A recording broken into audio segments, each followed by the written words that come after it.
There is a moment after the spouse is gone when a kitchen built for a family becomes a kitchen built for one. The pot is too big. The recipes feed 11 million seniors in America cook at a table that used to seat 6, and most of them learn to make supper in 5 minutes or less. Number 56 on this list costs under $1 and takes longer to plate than to cook. Number 29 was a stovetop trick passed between widows in Iowa. Number 1 on this list is a sandwich Grandma made on the days the arthritis was bad. Every meal on this list serves one purpose: keeping someone alive, alert, and proud of their own kitchen when there is nobody else to cook for. Hit subscribe before this list ends. Here are the 60 forgotten poor man 5-minute meals for seniors living alone. Number 22, tomato soup with rice. 1 can of Campbell's condensed tomato, 23 cents at Kroger in 1979. Half a cup of leftover rice from the night before. A tablespoon of butter stirred in at the end. You heated the soup, stirred in the rice, let the rice warm through. 6 minutes. This was a dish that Polish grandmothers in the Hill District had been making for 60 years, long before Campbell's put it on their label. In the old country, the rice was whatever was cheapest that month. Wheat, barley, sometimes potato grated thin. In Pittsburgh, it was Uncle Ben's. One thing few people talk about with this dish is how the rice thickened the soup into something heavier than soup, something closer to porridge, the way peasant food has always found ways to stretch itself into a full meal. He learned it from a woman named Helena Kowalski, who lived 2 doors down on Webster Avenue and brought him a covered bowl the week Rose died. She did not speak much English. She did not need to. The bowl was the sentence. The recipe came with it, pantomimed at his kitchen counter the next afternoon. A can of soup, a scoop of rice, a finger to her lips and a shake of her head, meaning no salt. The can has enough. Then she left. Frank made it that night, and again the next. Cushaw was a hillbilly squash that most of the country never heard of. A large, crook-necked, cream and green-striped gourd that grew heavy on the vine in Appalachian gardens from Virginia down through Georgia, one of the few crops robust enough to thrive in Rocky Mountain soil. Its roots went deeper than European settlement. The Cherokee had been cultivating Cushaw for centuries before Scots-Irish settlers arrived, and those settlers learned to grow it from the people who already knew, the same way they learned corn and beans. Sliced thin and laid into a hot skillet with butter and a sprinkle of brown sugar, it cooked fast, the sugar caramelizing at the edges, the flesh going soft and sweet and slightly stringy in a way that butternut or acorn squash never managed. Appalachian food writer Ronnie Lundy, in her James Beard award-winning cookbook Victuals, described Cushaw as tied to mountain memory in a way that nutritional language alone cannot hold. The Foxfire Fund in Mountain City, Georgia, still works to preserve heirloom crops like Cushaw, but the women who knew the exact moment to pull it from the pan are mostly gone. Number 17. Cheese quesadilla. 1 flour tortilla, a handful of shredded cheese, a dry skillet. Fold the tortilla in half, drop it in the pan, flip it once. 2 minutes.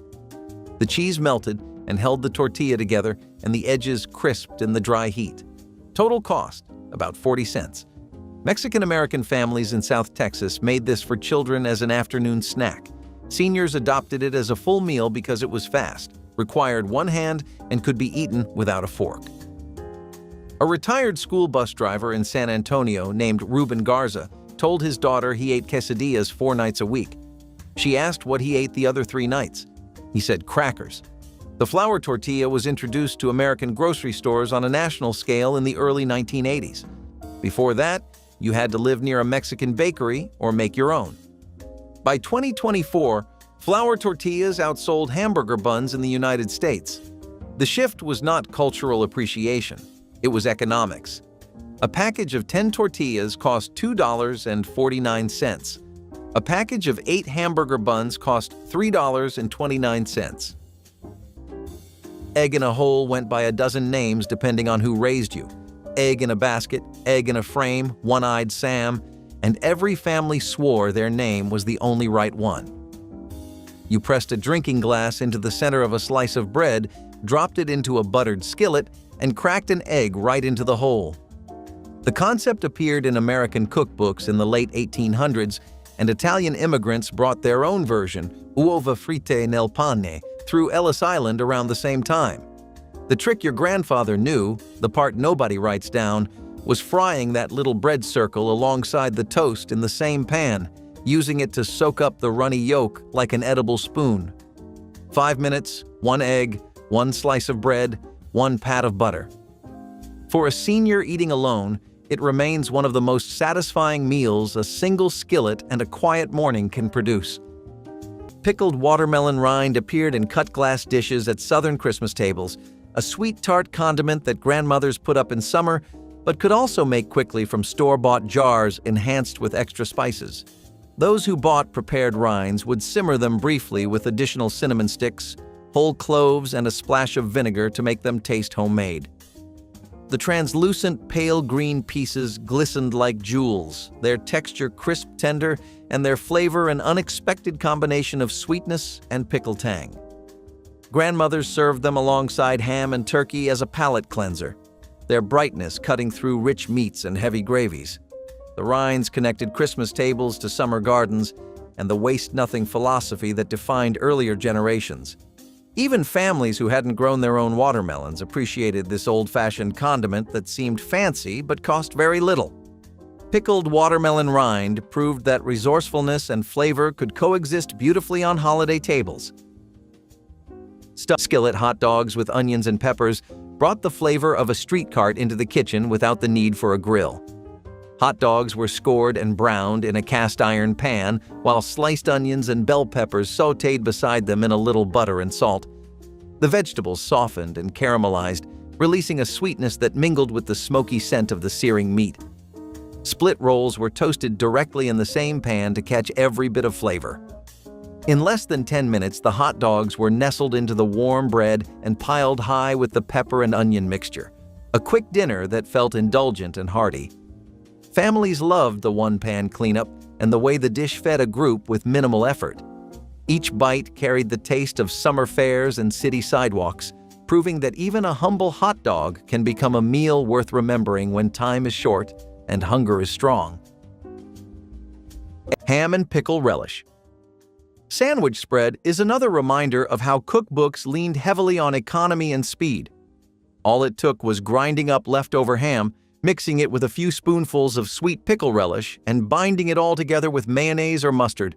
In under 10 minutes, you had a spread that could be layered onto bread, stuffed into rolls, or served with crackers. It turned small scraps of meat into something filling, and the relish added enough tang to disguise the fact that the portion of ham was very small. This recipe became especially popular in wartime cookbooks when stretching protein was essential. Families enjoyed the bright, savory flavor and the convenience of having a ready-to-serve sandwich filler. It was perfect for school lunches or quick suppers, and many people still recall this as a nostalgic favorite from their childhood kitchen tables. Molasses crisped apples brought warmth and sweetness to any meal, even when dessert was not on the menu. Thinly sliced apples were tossed in a skillet with a pat of butter, then drizzled with dark molasses and cooked just long enough to soften and brown the edges. The sugar caramelized quickly, coating the fruit in a deep, sticky glaze that smelled like a fall kitchen even in spring. It was a fast way to turn bruised or boring apples into something comforting. Kids loved it because it was sweet. Adults loved it because it felt indulgent without wasting anything. You could eat them alone, serve them over toast, or spoon them next to porridge. If you had access to cream or cottage cheese, even better. Molasses was far cheaper than refined sugar and often used as a substitute in rural homes. And because it had iron and minerals, it was even thought to be strengthening, which gave parents a reason to serve this more often than not. It was simple, rich, and very 1920s. Homemade, humble, and ready in under 10 minutes. Peanut butter fudge squares were the last-minute miracle every mom kept in her recipe box. You melted peanut butter, butter, and powdered sugar in a saucepan until it came together smooth and shiny. It was rich, creamy, and sweet enough to make you forget how fast it was made. Once poured into a dish and chilled, it cut cleanly into neat little squares that melted in your mouth. They tasted like the candy store but came from the stovetop. Kids fought over corner pieces, the ones with the extra bit of firm chew. Parents served it on paper plates with punch or tucked a piece into lunchboxes for later. The smell alone could pull neighbors through the door. It was comfort disguised as candy, a sweet born of thrift and timing. Peanut butter fudge squares were proof that homemade did not mean hard. It just meant made with love. Potted meat on saltines was the blue-collar lunch that did not pretend to be anything fancy, and that was the point. You could find the little metal cans of potted meat stacked high in grocery stores, especially in the 1950s through the 1970s. The meat inside was soft, salty, and somewhere between pâté and spreadable mystery, made from finely ground pork or beef with seasonings and preservatives. To eat it, you simply peeled off the lid, spooned it straight onto saltines, and maybe topped it with a sliver of onion or a dab of mustard if you were feeling fancy. For factory workers, school kids, and thrifty parents, this was a quick fix that traveled well and stayed shelf-stable in lunchboxes or glove compartments. It had that strange charm of being both humble and oddly satisfying. There was no need to cook, no need to think, just meat, crackers, and a few quiet minutes to enjoy it. It was salty, filling, and unmistakably from a time when simplicity ruled the table. The crunch of the cracker against the smooth spread was all it needed to be a complete meal. American goulash light was less of a recipe and more of a formula. Meat, pasta, and tomatoes in whatever shape you could get. Elbow macaroni was the go-to because it cooked fast and filled up the pot. Grandma would brown a little ground beef, drain off the grease, and toss it with stewed tomatoes straight from the can. No sauce, no simmering, no drama. Sometimes she added a bit of onion or garlic salt, but usually it was just whatever she had on hand. The pasta would soak up the tomato juice until it was soft and tangy, and the beef added just enough flavor to make it stick to your ribs. Served in bowls with a sprinkle of grated cheese, if you were lucky, it was dinner. Fast. It was not the baked casserole version you see in magazines. This was goulash stripped down to its bones, made for people who needed food on the table in 10 minutes or less. And the best part? It was good. Really good. No breadcrumbs, no baking dish, no long prep. Just one skillet, one spoon, and a whole lot of knowing what mattered. That is how Grandma cooked. Number 14. Pan-fried pierogi and onion. The Hill District had a Polish corner for 80 years. On Webster Avenue, old women rolled dough every Wednesday afternoon in the basement of St. Stanislaus Parish and sold them for 50 cents a dozen, frozen, in brown paper bags. Frank bought 2 dozen at a time and kept them in the icebox. A tablespoon of butter, half an onion sliced paper thin. Brown the onions first. Drop 6 frozen pierogi in, lid on, 5 minutes. Flip, 5 more. The potato and cheese filling went hot without the dough falling apart, the way it did if you boiled them. Sour cream on top. He ate them at the table, not the counter. On the one night of the week, he used a plate and a cloth napkin. Wednesday, because that was the day the old women made them, and a man could mark a week by the smell of butter and onion if he had nothing else left to mark it by. The dozen cost him 50 cents, which came out to about 4 cents per pierogi, cheaper than a candy bar at the Rite Aid on Fifth Avenue.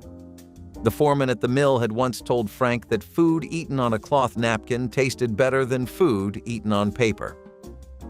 Frank had laughed at the time. 30 years later, alone in a row house kitchen on a Wednesday night, he understood what the old foreman had meant. The napkin was not about the food. It was about the small act of setting a place for yourself and keeping it set. Nobody called them hoecakes because they were fashionable. They got the name because early Appalachian settlers sometimes cooked them on the flat of a hoe blade held over an open fire when no skillet was available, a technique documented in the Foxfire series of oral histories from the 1970s. By the time these kitchens were at their peak, hoecakes were made in cast iron with no ceremony. Cornmeal, a pinch of salt, enough water for a pourable batter, dropped onto a hot greased skillet in silver dollar rounds and cooked until the edges went lacy. They were done in under 10 minutes. No oven, no yeast, no waiting. You could make them while the beans simmered and have bread on the table before the pot was ready. Some cooks added an egg. Most didn't. They used what they had, which was cornmeal and bacon grease in a hot pan. Younger generations grew up thinking cornbread always came from a box and always baked in the oven. So the knowledge of making bread on a stovetop with nothing but cornmeal and heat slipped away quietly, without anyone choosing to let it go. Number 16. Oatmeal with brown sugar. A canister of old-fashioned oats cost $3.49 in 2024 and contained 30 servings. That was 12 cents a bowl. You measured half a cup of oats, added water, microwaved it for 90 seconds, and stirred in a spoonful of brown sugar.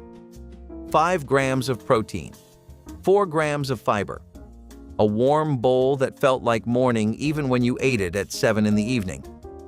The Quaker Oats Company began marketing oatmeal as a health food in the 1980s, but Depression-era families had been eating it for survival long before anyone cared about cholesterol. For a senior living alone, oatmeal served a double purpose. It was breakfast when you ate it in the morning, and it was comfort when you ate it at night. The warmth of the bowl in your hands on a cold evening in February mattered as much as the nutrition inside it. Meals on Wheels programs across the country reported that oatmeal was the #1 food item that recipients already had in their homes before the first delivery arrived. It preceded the help. Hot cereal with butter transformed humble oatmeal or cream of wheat into something almost luxurious on cold evenings. Seniors who grew up during the Depression understood that hot cereal stretched further than almost any other food, filling stomachs for pennies per serving. The cereal was cooked according to package directions, usually with water when milk needed stretching, then transferred to a bowl where a generous pat of butter was added along with salt, rather than sugar. The butter melted into golden pools on the surface, adding richness that made plain grain taste almost decadent. Some seniors stirred everything together while others let the butter remain in patches, each spoonful offering different proportions of creamy and plain.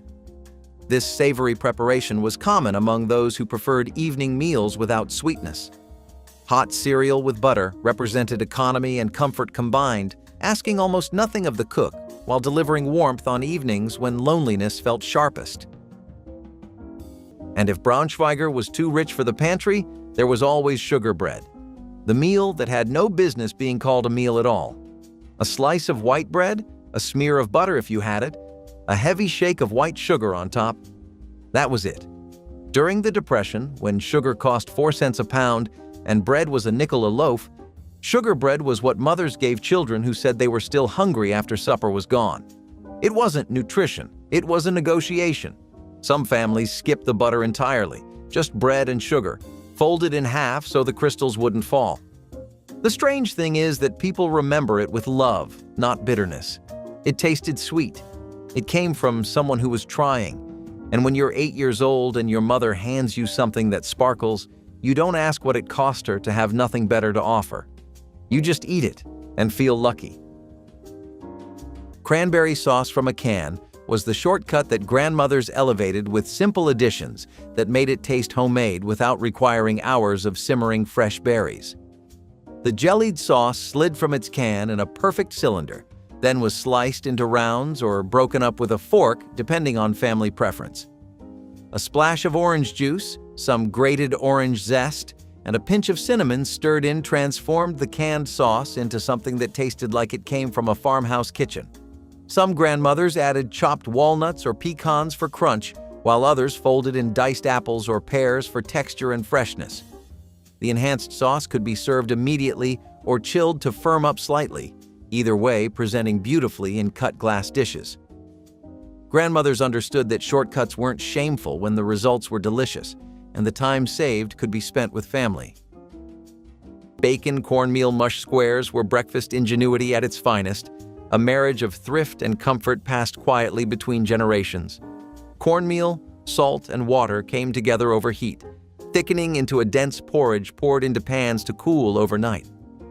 By morning, it cut firm, each slice ready for the skillet.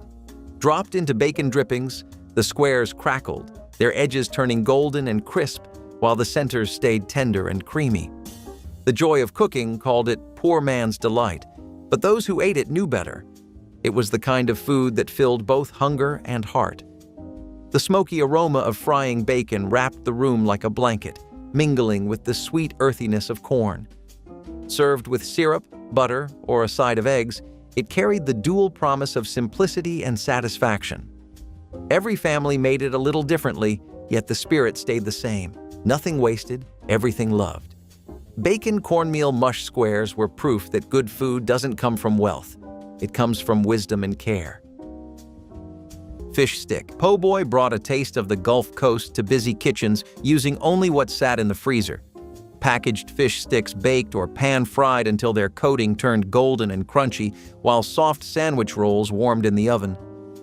Tartar sauce was stirred together with chopped pickles, a squeeze of lemon, and a little mustard, filling the kitchen with a tangy scent. Shredded lettuce and thin tomato slices waited on the counter, ready to add freshness and color. As soon as the fish sticks finished, they were stacked inside the rolls, drizzled with the cool sauce and topped with the crisp vegetables. The contrast of hot, flaky fish and chilled toppings tasted like a seaside lunch, even on a weeknight far from the water. In less than 15 minutes, a handful of inexpensive ingredients became a meal that felt special, making families forget how quickly it came together. Every crunchy bite delivered the carefree feeling of a coastal vacation without leaving the house, a reminder that a freezer staple can still capture the spirit of a faraway kitchen when imagination and hunger meet. Pea fritters were one of those clever Depression-era recipes that turned inexpensive canned vegetables into something filling and satisfying. Cooks would mash peas with a little flour and egg, season them with salt and pepper, and drop spoonfuls of the mixture into a hot skillet. In minutes, the patties crisped on the outside while staying tender inside, creating a dish that was both thrifty and hearty. Old cookbooks praised pea fritters as an excellent way to serve vegetables in a form that children were more likely to eat. They were versatile too, working as a side dish, a quick lunch, or even a meat substitute when supplies were low. Families often topped them with gravy or a dab of ketchup to add flavor. For households trying to stretch every can in the pantry, pea fritters felt like a small victory. They were quick to prepare, easy to adapt, and proof that even the simplest ingredients could become something memorable with a little imagination. Egg lemon soup, or avgolemono, was fast, filling, and smooth. Greek immigrants brought the recipe with them, and it quickly spread to American kitchens. You just needed broth, a beaten egg, lemon juice, and something starchy like rice or orzo. The trick was slowly stirring in the egg so the heat thickened the soup without scrambling it. The result was creamy without cream, brightened by lemon, and warm enough to soothe anything. Greek-American families swore by it. By the 1920s, it showed up in cookbooks as lemon egg soup or quick Greek broth. Light but hearty, it matched the era's need for meals that felt comforting but cost little. If the broth was hot and the egg ready, you could have it on the table in 10 minutes. It was quiet, soft, and somehow still bold. Pumpkin-shaped sugar cookies were pure joy dressed in frosting. You rolled out the dough from a boxed mix, cut it with pumpkin-shaped cutters, and baked until golden at the edges. The kitchen filled with that warm, buttery smell that every kid recognized instantly. Once they cooled, the fun began. Thick orange frosting, green stems, and wild little smiles drawn with black icing. Every cookie looked like it came from a different pumpkin patch. They were messy, bright, and absolutely perfect. Kids decorated them with full concentration, tongues sticking out, hands covered in sugar. They tasted like childhood, soft, sweet, and slightly crisp on the edges.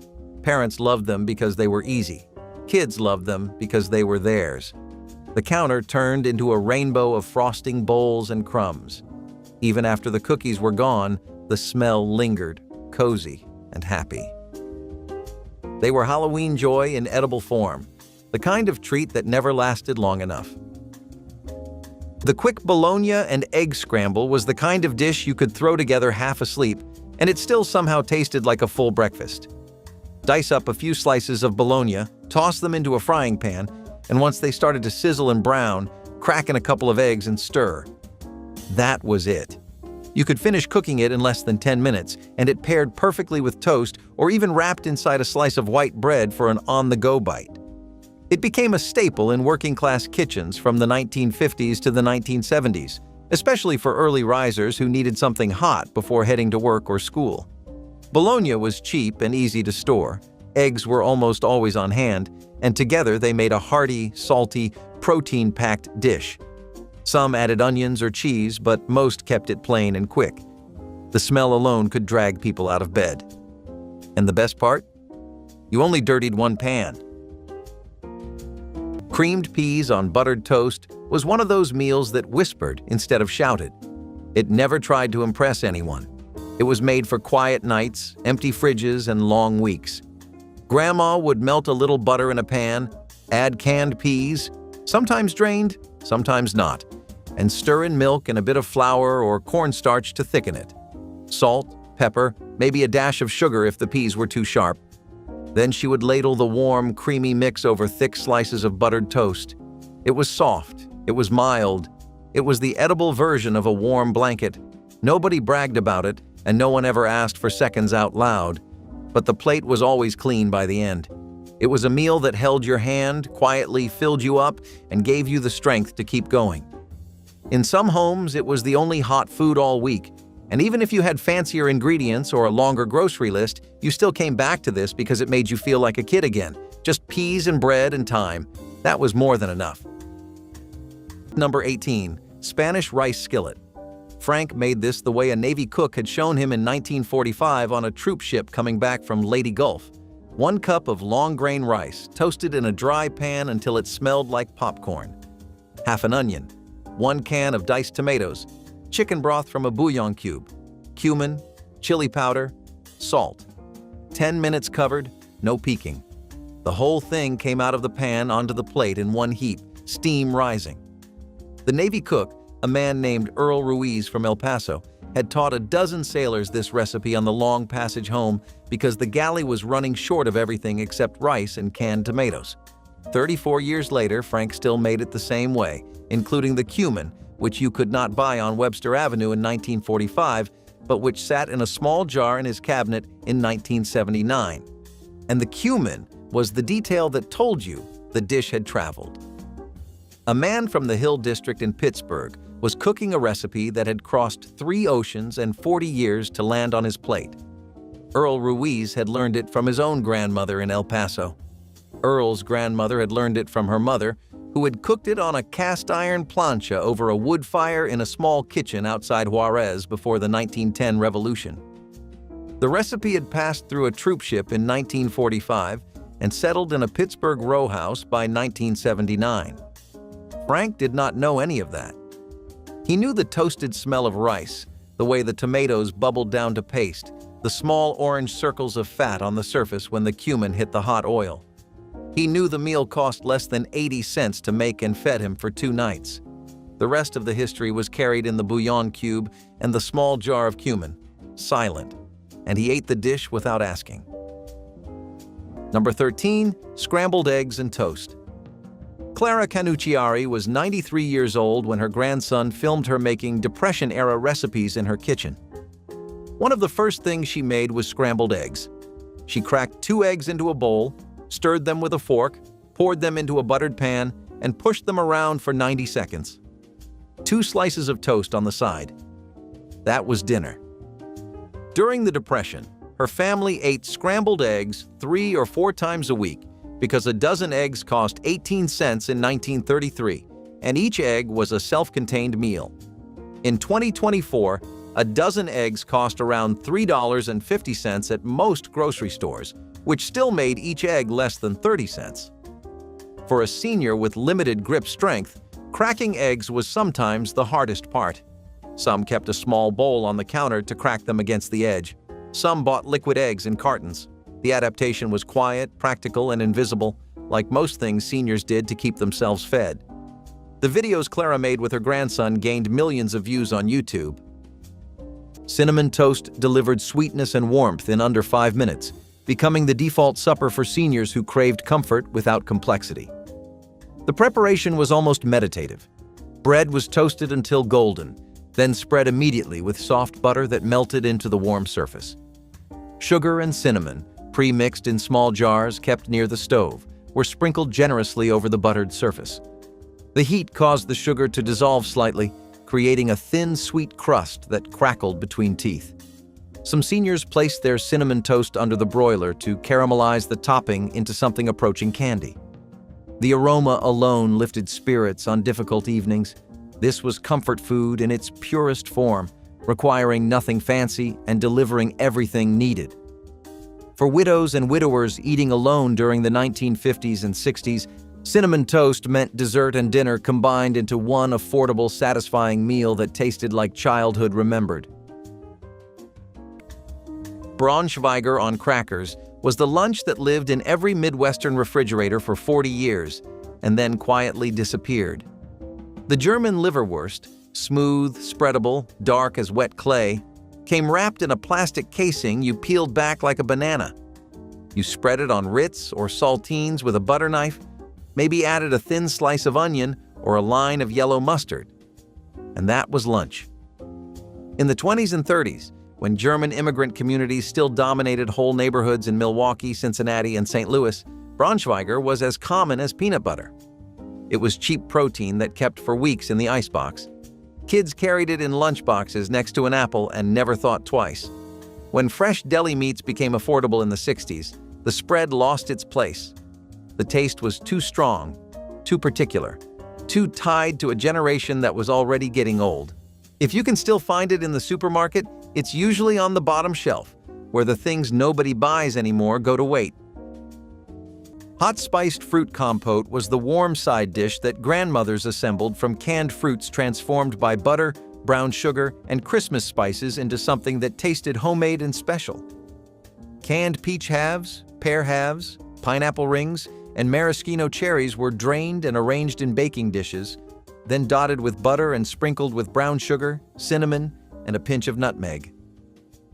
10 minutes under the broiler or in a hot oven caramelize the sugar into a glossy glaze while warming the fruits through.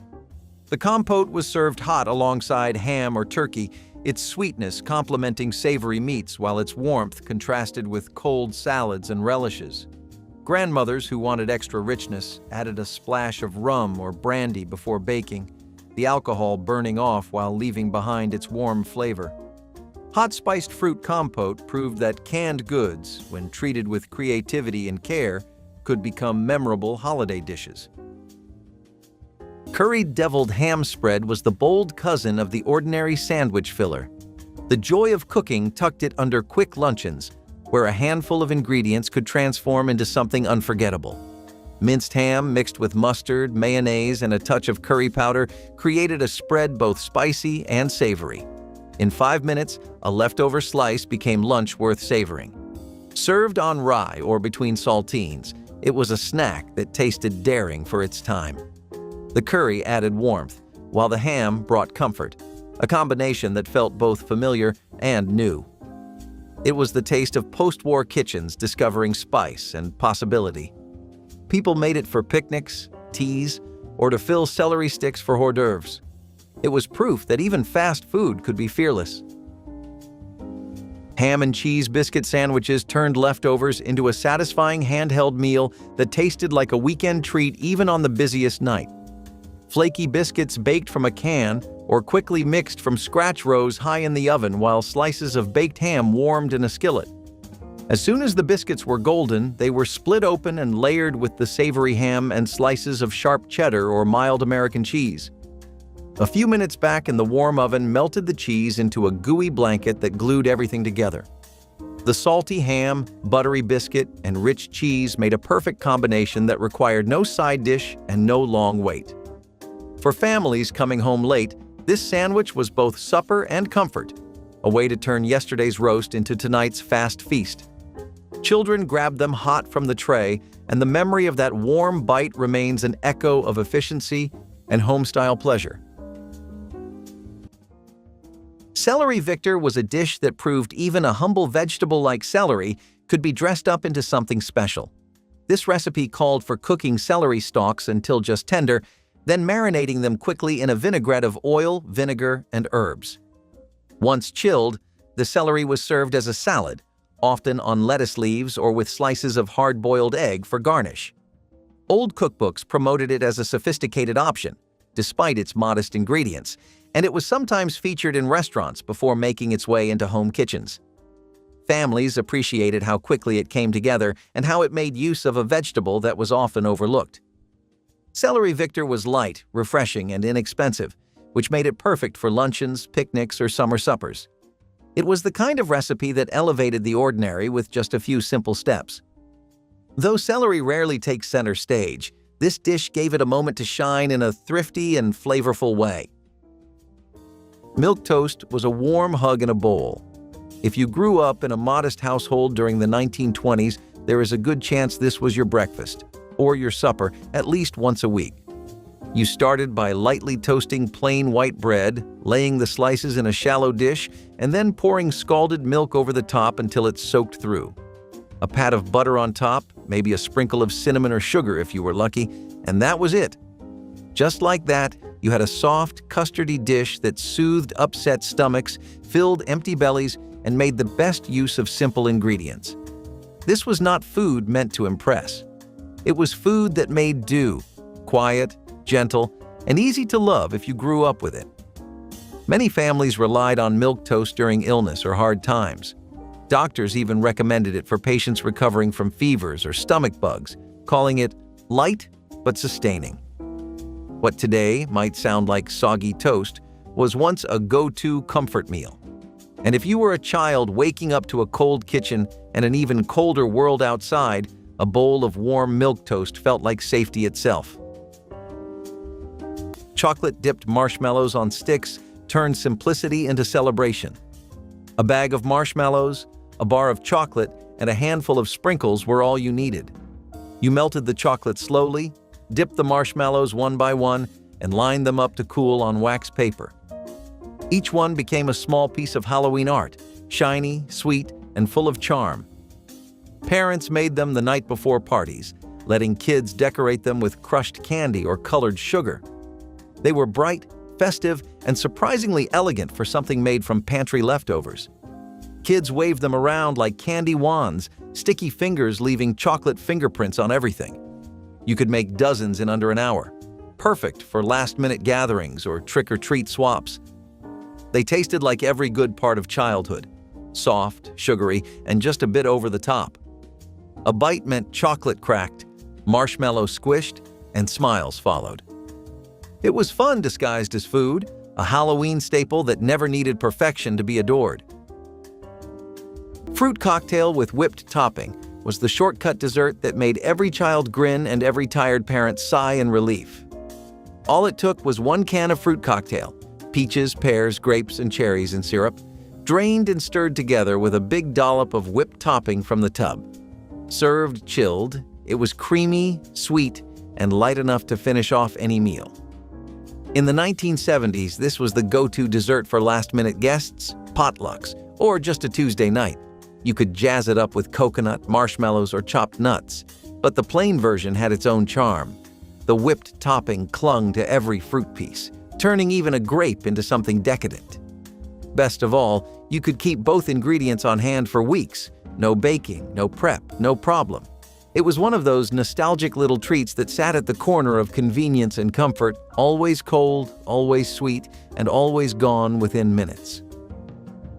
This was not just a baked bean and hot dog dinner. This was the working family's answer to hunger, chaos, and a kitchen clock that never slowed down. Grandma would take a can of baked beans, thick, sweet, and molasses dark, and heat it slowly on the stove. Then came the franks, sliced into coins and tossed in until they plumped up like little balloons. Sometimes she would add a spoonful of brown sugar or a shake of mustard, but most nights she just stirred and served. It was hot, sticky, smoky, and completely effortless. The beans coated the franks like syrup over pancakes, and it went best with a buttered slice of toast or a side of cornbread if the oven was already warm. Kids would gobble it down in minutes. Grown-ups would sigh, eat quietly, and go back for seconds.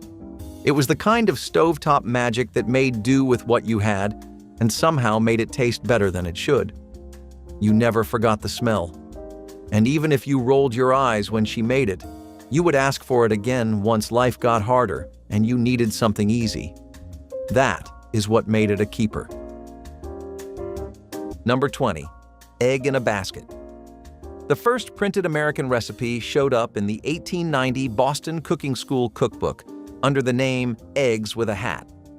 By the 1930s, when sliced bread hit the stores, every child in America knew the dish by a different name: bird in the nest, toad in the hole, gasoline sandwich in some parts of Pennsylvania.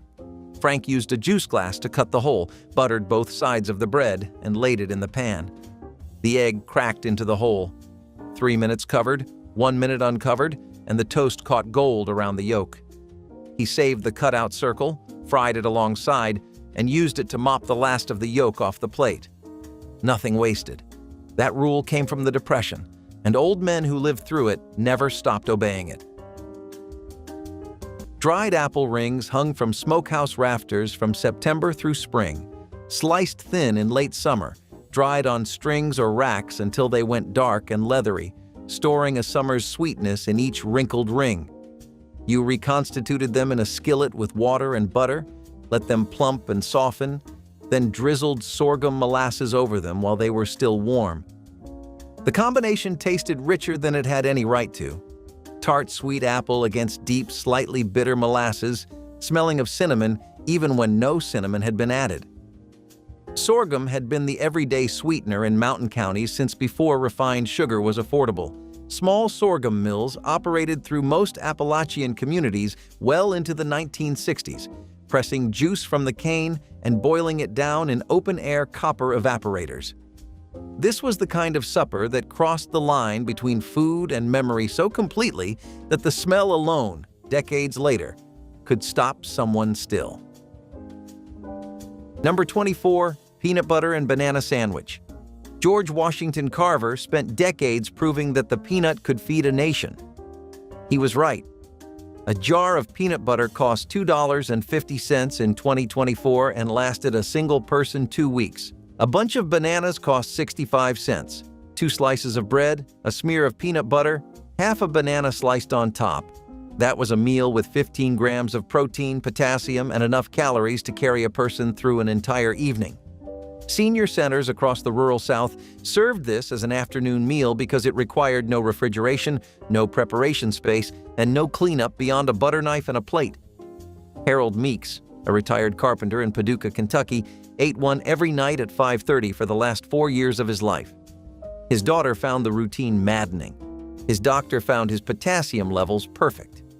The USDA reported in 2023 that peanut butter was the single most consumed protein source among Americans over the age of 75 who lived alone.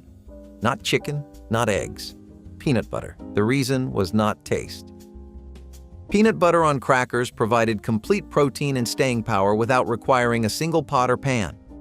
Seniors living on fixed incomes during the 1960s and 70s kept jars of peanut butter in their pantries as insurance against hunger. Saltines, graham crackers, or Ritz crackers served as the canvas for this thick, sticky spread that required some effort to eat, but rewarded patience with satisfaction. The peanut butter could be spread thin for economy, or thick for indulgence depending on the day's mood and the jar's remaining contents. Some seniors drizzled honey over their peanut butter crackers, or added sliced banana when fruit was available. The combination of fat, protein, and carbohydrate kept blood sugar stable through long evenings. This meal required no cooking, no cleanup beyond a knife wiped clean, and no particular skill. Peanut butter on crackers represented pure practicality, transformed into genuine sustenance for people who understood that simple did not mean inadequate. If a single fried egg felt like enough, imagine what happened when you had a few hard-boiled ones left over from Easter. Creamed eggs on toast turned yesterday's extras into tonight's real supper. Chopped eggs folded into a simple white sauce, spooned over bread. Fannie Farmer published a version called Eggs a la Goldenrod in 1896, where you separated yolk from white, stirred the whites into bechamel, and grated the yolk over the top like dust from a goldenrod flower. That golden crumble is where the name came from. Through the 30s and 40s, this became the standard day-after-Easter meal in households that couldn't afford to waste a single egg. The preparation took 8 minutes. Melt butter, stir in flour, add milk, season, fold in the eggs. 1 saucepan and 1 piece of toast. For the women who made this alone in their later years, it was never Easter anymore. It was just Tuesday. But the taste still carried something from a kitchen table that used to be crowded. Quick corn relish brought tangy sweetness and crunch to holiday tables through a recipe that required nothing more than opening jars and stirring ingredients together. Grandmothers combined canned corn with diced pimientos, chopped green peppers, minced onion, and a simple dressing of vinegar, sugar, and celery seed. The relish came together in minutes, but tasted like something that had simmered and developed flavors for hours. Its bright yellow color, studded with red and green, made it look festive without any special effort, while its sweet, sour flavor complemented everything from turkey to ham to roast beef. Some families served corn relish as a side dish in small bowls, while others spooned it directly onto meat as a condiment. The recipe traveled well, making it perfect for potlucks and family gatherings where everyone brought a dish to share. Quick corn relish embodied the practical wisdom of grandmothers who knew that impressive results didn't require impressive effort. Celery and olive sandwiches were the quiet, crisp heart of many bridge clubs and ladies' luncheons. Finely chopped celery mixed with sliced green olives and mayonnaise was spread thick between soft white bread, crusts neatly trimmed. The result was light, salty, and refreshing. A bite that crunched softly and vanished fast. They were the definition of elegance in simplicity, the kind of food that appeared without fanfare, but stayed in memory. The joy of cooking tucked this one away under quick sandwiches, proof that you could make something graceful in minutes. Served with tea or lemonade, they were more social ritual than recipe. Their freshness offset heavier dishes, making them a reliable favorite at every gathering. One bite was enough to recall the clink of china and the sound of soft laughter. It was food for conversation, light as air but full of care, the taste of a gentler time. Cheeseburger. Mac Skillet turned a single pan into a complete dinner that filled plates and quieted hungry stomachs. Elbow macaroni boiled in salted water while ground beef browned in a deep skillet with chopped onions and a dusting of garlic powder. The drained pasta was folded into the sizzling meat along with a handful of shredded cheddar and a splash of milk, creating a creamy sauce as everything mingled over low heat. The smell of melting cheese and seared beef brought everyone to the kitchen before the cook could even call them. In less than 20 minutes, the dish was ready, bubbling and rich, served straight from the pan to eager bowls. Families loved how it combined the familiar taste of a cheeseburger with the comfort of macaroni and cheese, turning 2 favorites into one speedy supper. Leftovers reheated beautifully, though they rarely lasted long. Affordable, filling, and fun to eat, this skillet meal proved that a fast dinner could still taste like a weekend indulgence, feeding both nostalgia and appetite in every creamy, beefy bite. Vienna sausages with mustard sauce were one of those recipes that combined convenience with just enough flair to feel like a real meal. The sausages came straight from a can, which made them affordable and easy to store. To prepare them, homemakers browned the small links in a skillet and then whisked together a quick glaze of mustard, vinegar, and sugar. Once poured over the sizzling sausages, the sauce thickened slightly, coating them in a tangy, sweet flavor that elevated the humble meat. Families often served the dish over toast, crackers, or with mashed potatoes to make it stretch further. Old cookbooks highlighted this as a dependable recipe for busy nights, when you needed something on the table fast. Children liked the mild flavor of the sausages, while adults appreciated the sharp bite of the mustard sauce. It was not elegant food, but it was practical, filling, and just distinctive enough to stand out from the ordinary. In many homes, this quick recipe became an affordable treat remembered long after the cans disappeared from the pantry. Celery stuffed with Roquefort or peanut butter was a timeless plate filler. Whether for guests or just yourself, this dish kept showing up in 1920s kitchens. You cleaned the celery, cut it into ribs, and smeared it with a filling. Roquefort if you were fancy, peanut butter if you were not. That was it. No stove, no oven. Crunchy, creamy, cold, and ready in minutes. Hostesses used it to pat out trays, and families loved how fast it came together. The cheese brought salt and tang. The peanut butter brought protein. Either way, it hit the spot. The dish was easy to scale, make 5 or 50. In an era full of molded salads and layered desserts, celery sticks like these kept things simple. They added texture, color, and something to chew on without costing much. Quick, tidy, and strangely satisfying, they earned their place at every table. Candy corn bark was Halloween's leftover miracle. You melted chocolate, spread it flat on a baking sheet, and threw in whatever candy you had left. Candy corn, pretzels, peanuts, marshmallows, even cereal bits. Once it hardened, you broke it into chunks that looked chaotic and perfect all at once. It was colorful, crunchy, and full of surprises with every bite.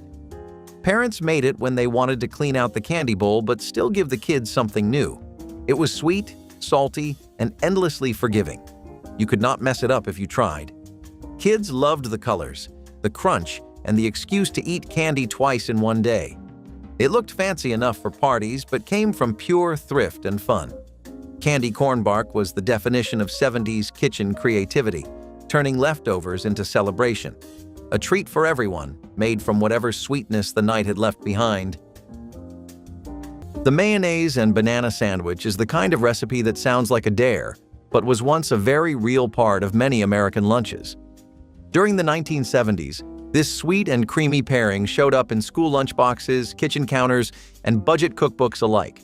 You took 2 slices of white bread, spread each with a generous layer of mayonnaise, and placed sliced bananas in between. The result was soft, tangy, sweet, and absolutely polarizing. Some kids loved it, others traded it away. But it was quick, cheap, and surprisingly rich in calories, making it a go-to for households trying to fill stomachs without emptying wallets.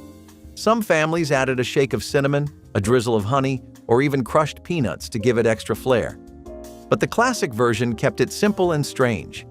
Today, it is more of a nostalgic curiosity than a mainstream snack, but anyone who grew up with it remembers the creamy texture, the faint zing of mayo, and the shock of how oddly well it worked.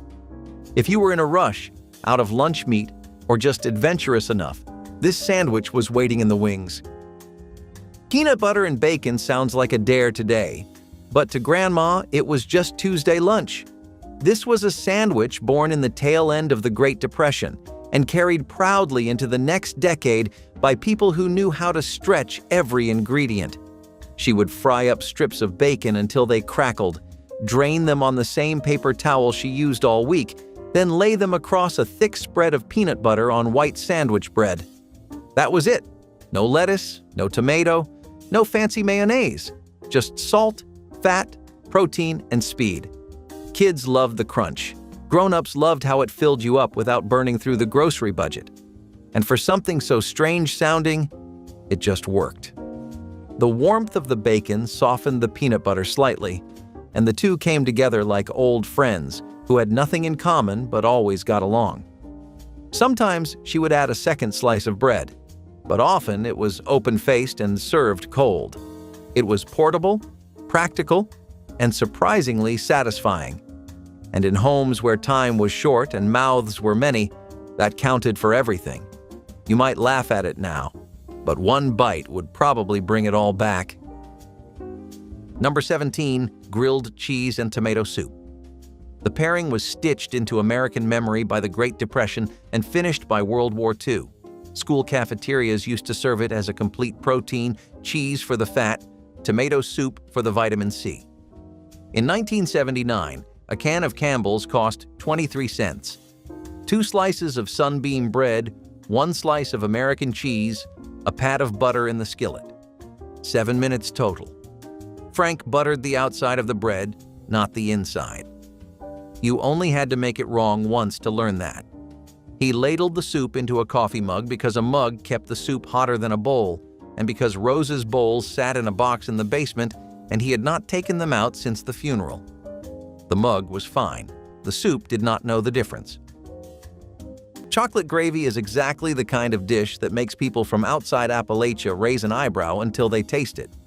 In Kentucky and Tennessee mountain kitchens, it was made with cocoa powder, flour, sugar, and water. No milk, no butter, cooked until thick and glossy, then spooned hot over biscuits as a supper that was both meal and dessert, and neither one exactly. The recipe spread through families in the Cumberland Plateau, from women who knew that sugar and starch could fill a stomach as surely as any meat, and that children who refused beans for the third night running would eat without complaint if something sweet came with it. The wider food world discovered chocolate gravy in the early 2000s and called it Southern, but it was Appalachian first, specific to these mountains. Every family made it slightly differently, some using milk, some adding butter at the end, some keeping no written recipe at all. When your grandmother stopped making it, the version she made stopped existing, and the distance between her version and every other version closed to nothing. Number 22, fried egg sandwich. 2 eggs, 2 slices of bread, a pat of butter. Total cost in 2024, 63 cents. You melted the butter in a skillet, cracked the eggs, waited 3 minutes, put them between the bread, and sat down. That was it. The Depression generation ate fried egg sandwiches the way modern Americans eat fast food, quickly, cheaply, without thinking. But the nutritional math was different.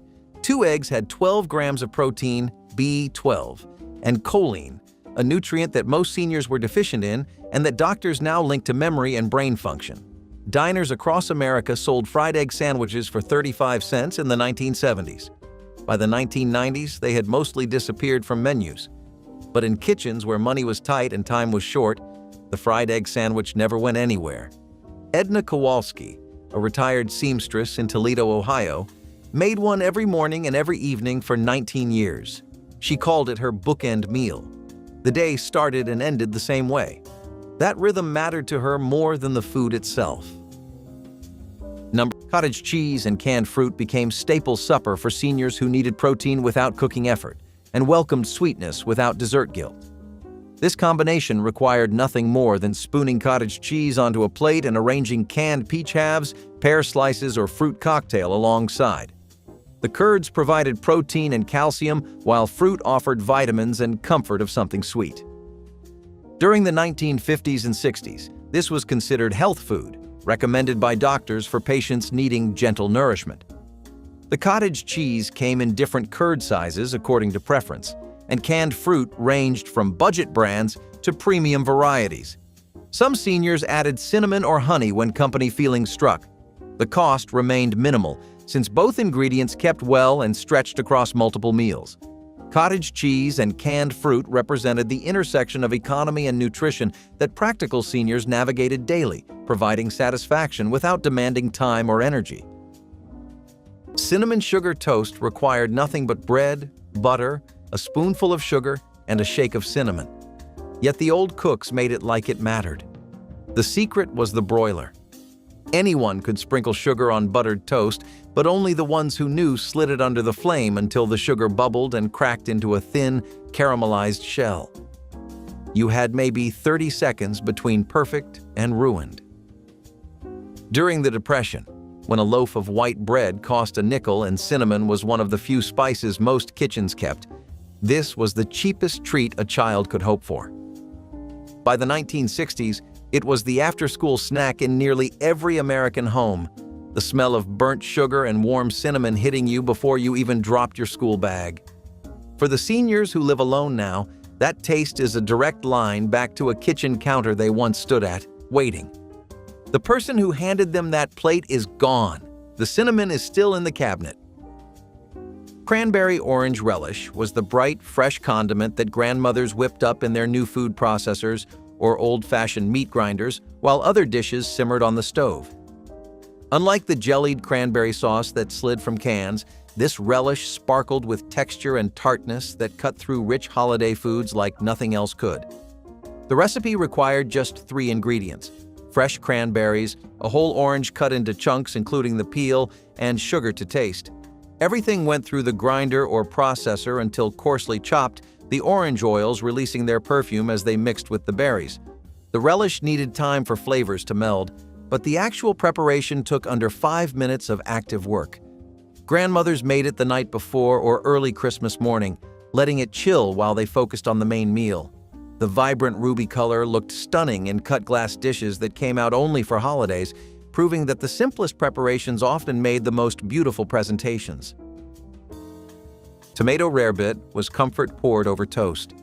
Imagine a smooth, cheese-rich sauce flavored with tomato, butter, and a pinch of mustard. Simple, warm, and filling. It was a cousin to Welsh rarebit, but humbler, faster, and easier to love. The joy of cooking tucked it among its light suppers, promising a full meal made in minutes. It was cooked in one pan, whisked until glossy, then ladled over slices of buttered bread or crackers. The result was creamy and tangy, with a sharpness that cut through the richness of cheese. It fit perfectly into the rhythms of everyday life, something to make after work or to stretch what was left in the icebox. Even when times were tight, this dish brought a touch of luxury to the table. The smell of tomato and melted cheese was like comfort distilled. Every bite carried the warmth of an era when simplicity was both necessity and art. Egg and potato. Hash turned scraps into a filling supper that could be on the table before the day's stories were finished. Leftover boiled potatoes were diced and tossed into a hot skillet with a bit of butter until their edges crisped to a golden brown. Eggs were cracked directly over the sizzling potatoes, their yolks breaking to coat each bite in a rich sauce as they cooked. A sprinkle of salt, pepper, and maybe a dash of paprika was all it needed. The aroma of frying potatoes and eggs promised satisfaction and thrift, a meal built from yesterday's extras and today's needs. Served straight from the pan, the hash invited everyone to eat family style, forks clinking as the steam rose. It proved that speed never had to sacrifice comfort and that the best dinners often came from making the most of what was already on hand. Quick escalloped tomatoes was one of those recipes that appeared in nearly every community cookbook because of its low cost and speed. The instructions were straightforward. Open a can of tomatoes, stir them with breadcrumbs, butter, and a pinch of sugar, then bake them just until hot and bubbling. In 10 minutes flat, you had a side dish that stretched canned goods into something hearty and flavorful. Families served it alongside meats or with slices of bread, and it quickly became a way to make canned vegetables feel more like a proper meal. The texture of soft tomatoes and crunchy crumbs gave it appeal, while the butter made it feel more indulgent than it really was. For many households, this was the kind of recipe that bridged the gap between practicality and comfort, proving that even with limited ingredients, flavor could still shine. Graham cracker porridge sounds like something invented for children, but it showed up in kitchens of all kinds during the 1920s. You crushed graham crackers, those sweet, weedy rectangles, and simmered them in hot milk with a pinch of salt and maybe a sprinkle of cinnamon. That was all it took to make a soft, sweet porridge that felt like dessert for breakfast. It cooked in minutes and was especially popular for kids, invalids, and anyone needing a gentle start to the day. Some added butter, others a drizzle of honey or molasses, but the heart of the dish was always the graham cracker itself. These crackers were a common pantry item, cheap and shelf-stable, and perfect for stretching into something bigger. This porridge had a soft, pudding-like texture and carried a warm, comforting smell that made cold mornings feel a little better. In the 1920s, nutrition advice often encouraged warm, simple meals for energy and digestion, and graham cracker porridge checked every box. It was quick, filling, and surprisingly wholesome. A poor man's breakfast, maybe, but it never tasted like one. Monster Face cupcakes were the masterpiece of every hurried Halloween mom. A box of yellow cake mix, a few tubs of frosting, and a handful of candy turned into an edible art project. Once the cupcakes cooled, the real fun began. Kids got spoons, plastic knives, and an explosion of food coloring to create their sugary monsters. Gummy worms became mouths, candy buttons turned into wild eyes, and licorice laces doubled as creepy hair. No two monsters ever looked the same. Some funny, some scary, all covered in way too much frosting. The table always ended up a colorful mess, laughter echoing through the room. Parents pretended to supervise but mostly joined in, licking frosting off their fingers. They were the perfect last-minute dessert, No perfection needed, only imagination. The cupcakes became more than food. They were memories with sprinkles. They may have looked monstrous, but they tasted like childhood. Cottage cheese and pineapple salad was a cold dish that made its way onto countless dinner plates in the 1950s, 1960s, and 1970s without ever needing an oven or a skillet. It was a mix of convenience and charm, using just a scoop of creamy cottage cheese, a few chunks of canned pineapple, and a single crisp lettuce leaf as a bed. Some versions even topped the whole thing with a glossy red maraschino cherry for visual flair, making it feel like a mini dessert that snuck onto the dinner table. It was served as a salad, a side, or sometimes even a light dessert, perfect for hot evenings or last-minute guests. Housewives appreciated it because it required no cooking and could be assembled in under 10 minutes with ingredients straight from the pantry and fridge. It had the creamy, sweet, tangy flavor balance that defined so many mid-century American dishes. Maybe it sounds strange today, but back then, it was standard on picnic spreads, potluck tables, and family dinners. If you saw that cherry on top, you knew exactly what was underneath. This one came straight out of the open the pantry and hope for a miracle school of cooking. Scrambled eggs with canned chili was never in any cookbook, but it made it onto plates across America faster than most 5-ingredient dinners. Grandma would beat a few eggs with whatever milk she had left, toss them in a skillet, and stir them just until they were barely set. Then came the chili, straight from the can, full of beans and spice and a little bit of mystery meat. It would warm right on top of the eggs until the kitchen smelled like a diner on a slow afternoon. A few slices of toast on the side, maybe a wedge of cheese if you were lucky, and you had yourself a meal. It was hearty, messy, and completely satisfying.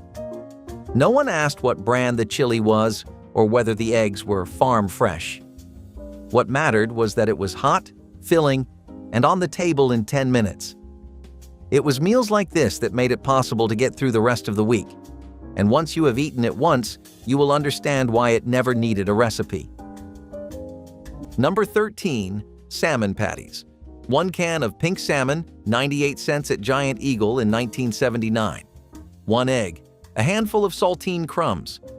Frank crushed the saltines on the counter with the side of a water glass, mixed everything in a bowl with a fork, shaped 3 small patties, and laid them in the hot skillet. 3 minutes aside. The bones in the canned salmon dissolved into the patty and nobody noticed. His mother had made this dish every Friday from 1938 to 1958, a holdover from the meatless Fridays of her girlhood, and Frank had grown up thinking that salmon came exclusively in a can with a blue label. He had eaten fresh salmon exactly twice in his life, both times at weddings, and he had preferred the patties. Red-eye gravy required exactly 2 things, country ham and black coffee, the stronger the better. You fried the ham, pulled it out, poured a cup of dark coffee over the hot drippings, and scraped the browned bits loose as it hissed. 3 minutes. Done. Some people in Appalachia called it red sop, and the name came from the reddish ring the coffee and fat left at the skillet's edge, darker on the outside, lighter in the center, like an eye. Country ham had been a staple in Virginia and the Mountain South since colonial times, and the tradition of deglazing ham drippings with coffee likely came from Scots-Irish settlers who wasted nothing and never saw a reason to change.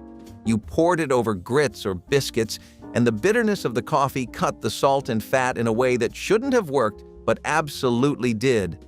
But the quick suppers didn't end with ham. Beneath all that smoky pork lay a whole world of mountain resourcefulness, where garden scraps and foraged food and vegetables nobody else wanted carried as much weight as any cut of meat.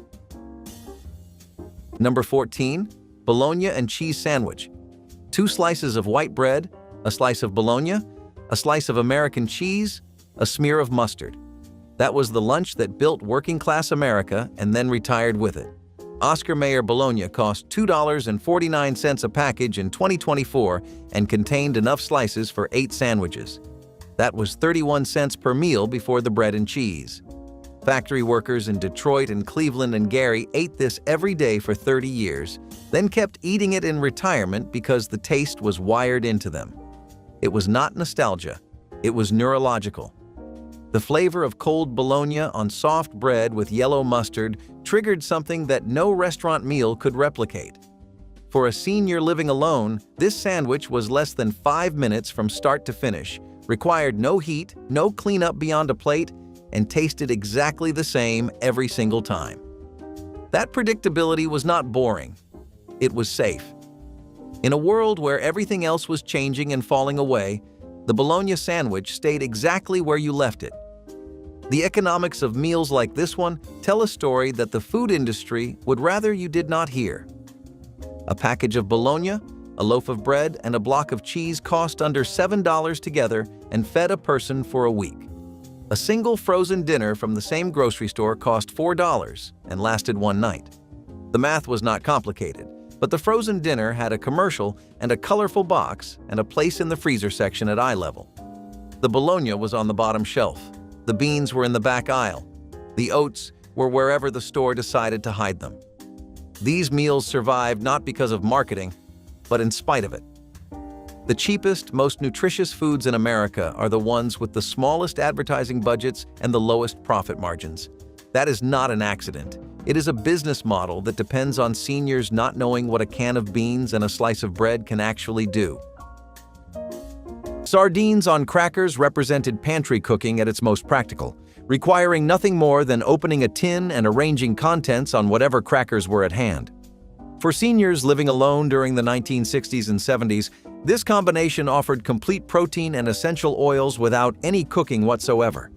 The tiny fish came packed in oil, water, or mustard sauce depending on preference, and a single tin stretched across 2 meals when appetite was small.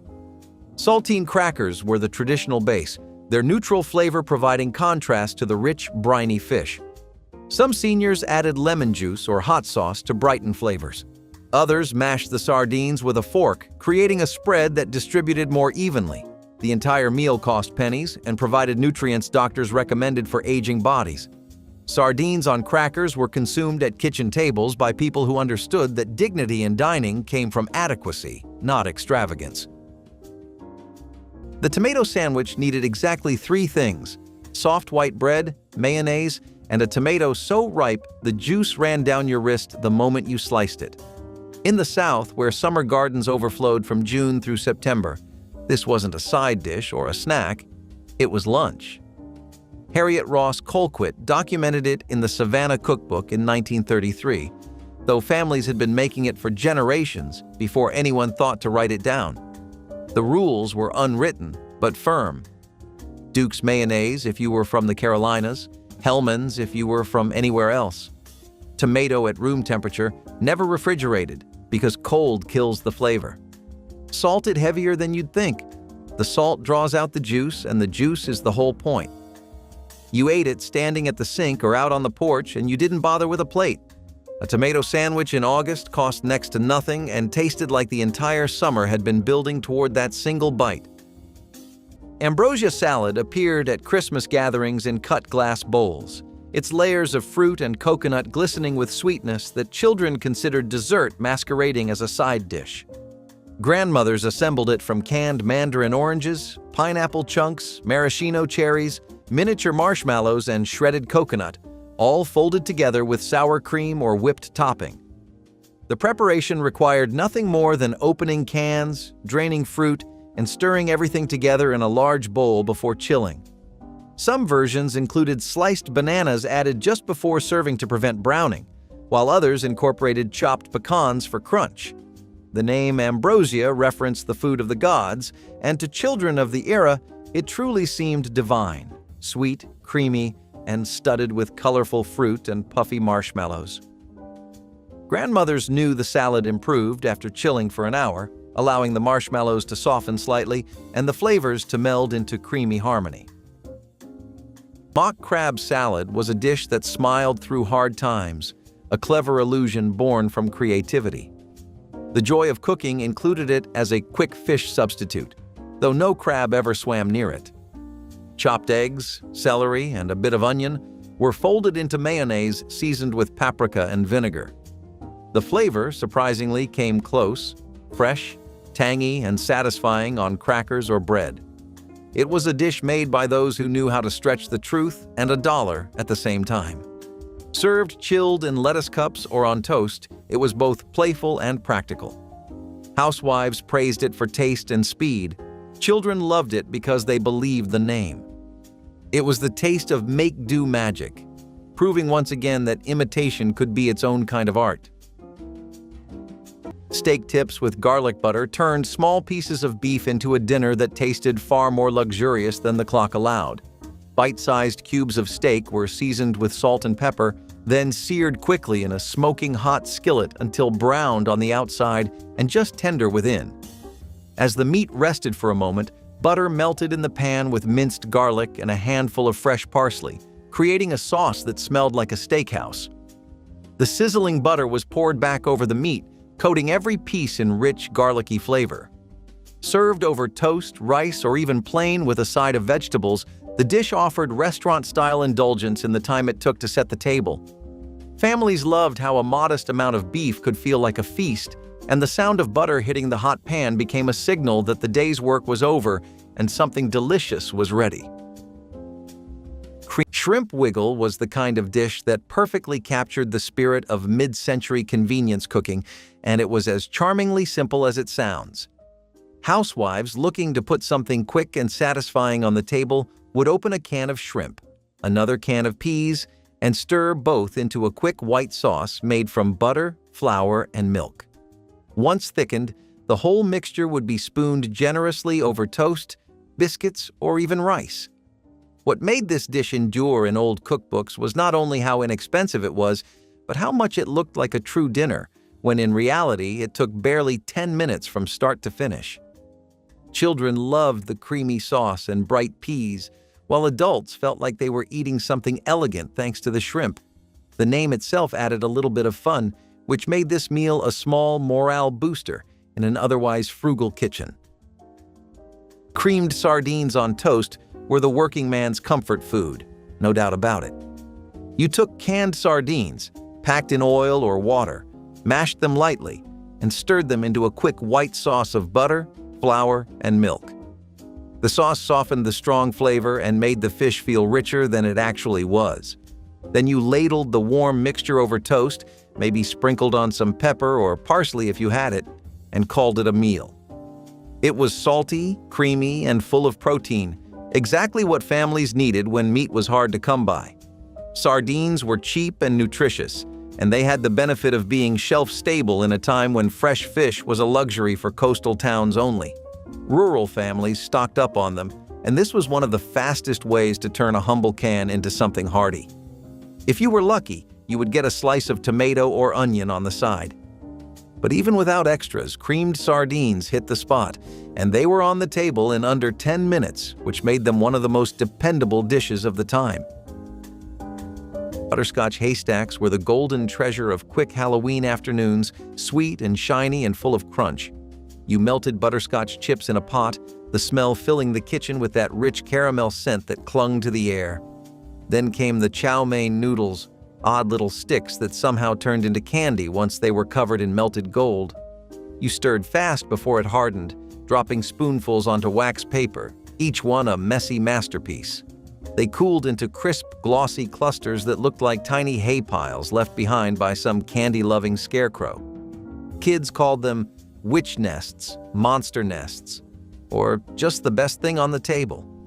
Parents made them between chores, quick enough to fit between dinner and trick-or-treating. Each bite was crunchy, buttery, and sweet, shattering slightly before melting into soft warmth.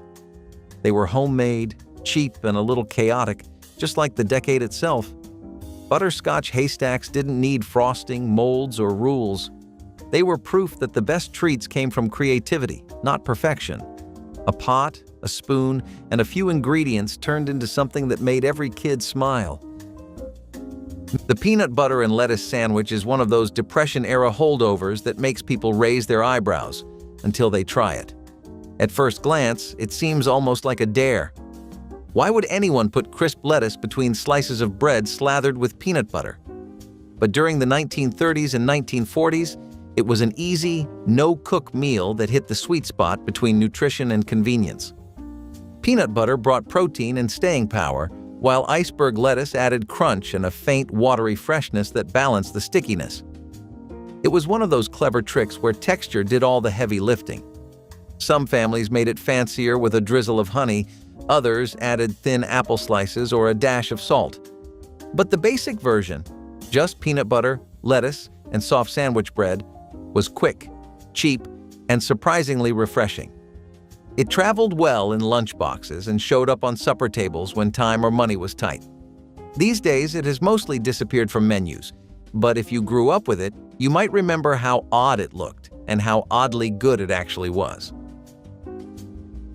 Salmon patties with saltine crumbs were a classic end-of-the-week dinner, the kind of meal you made when the fridge looked sad and the meat was long gone. Canned salmon was a miracle in itself, cheap, shelf-stable, and packed with enough protein to make you feel like you had not missed a step.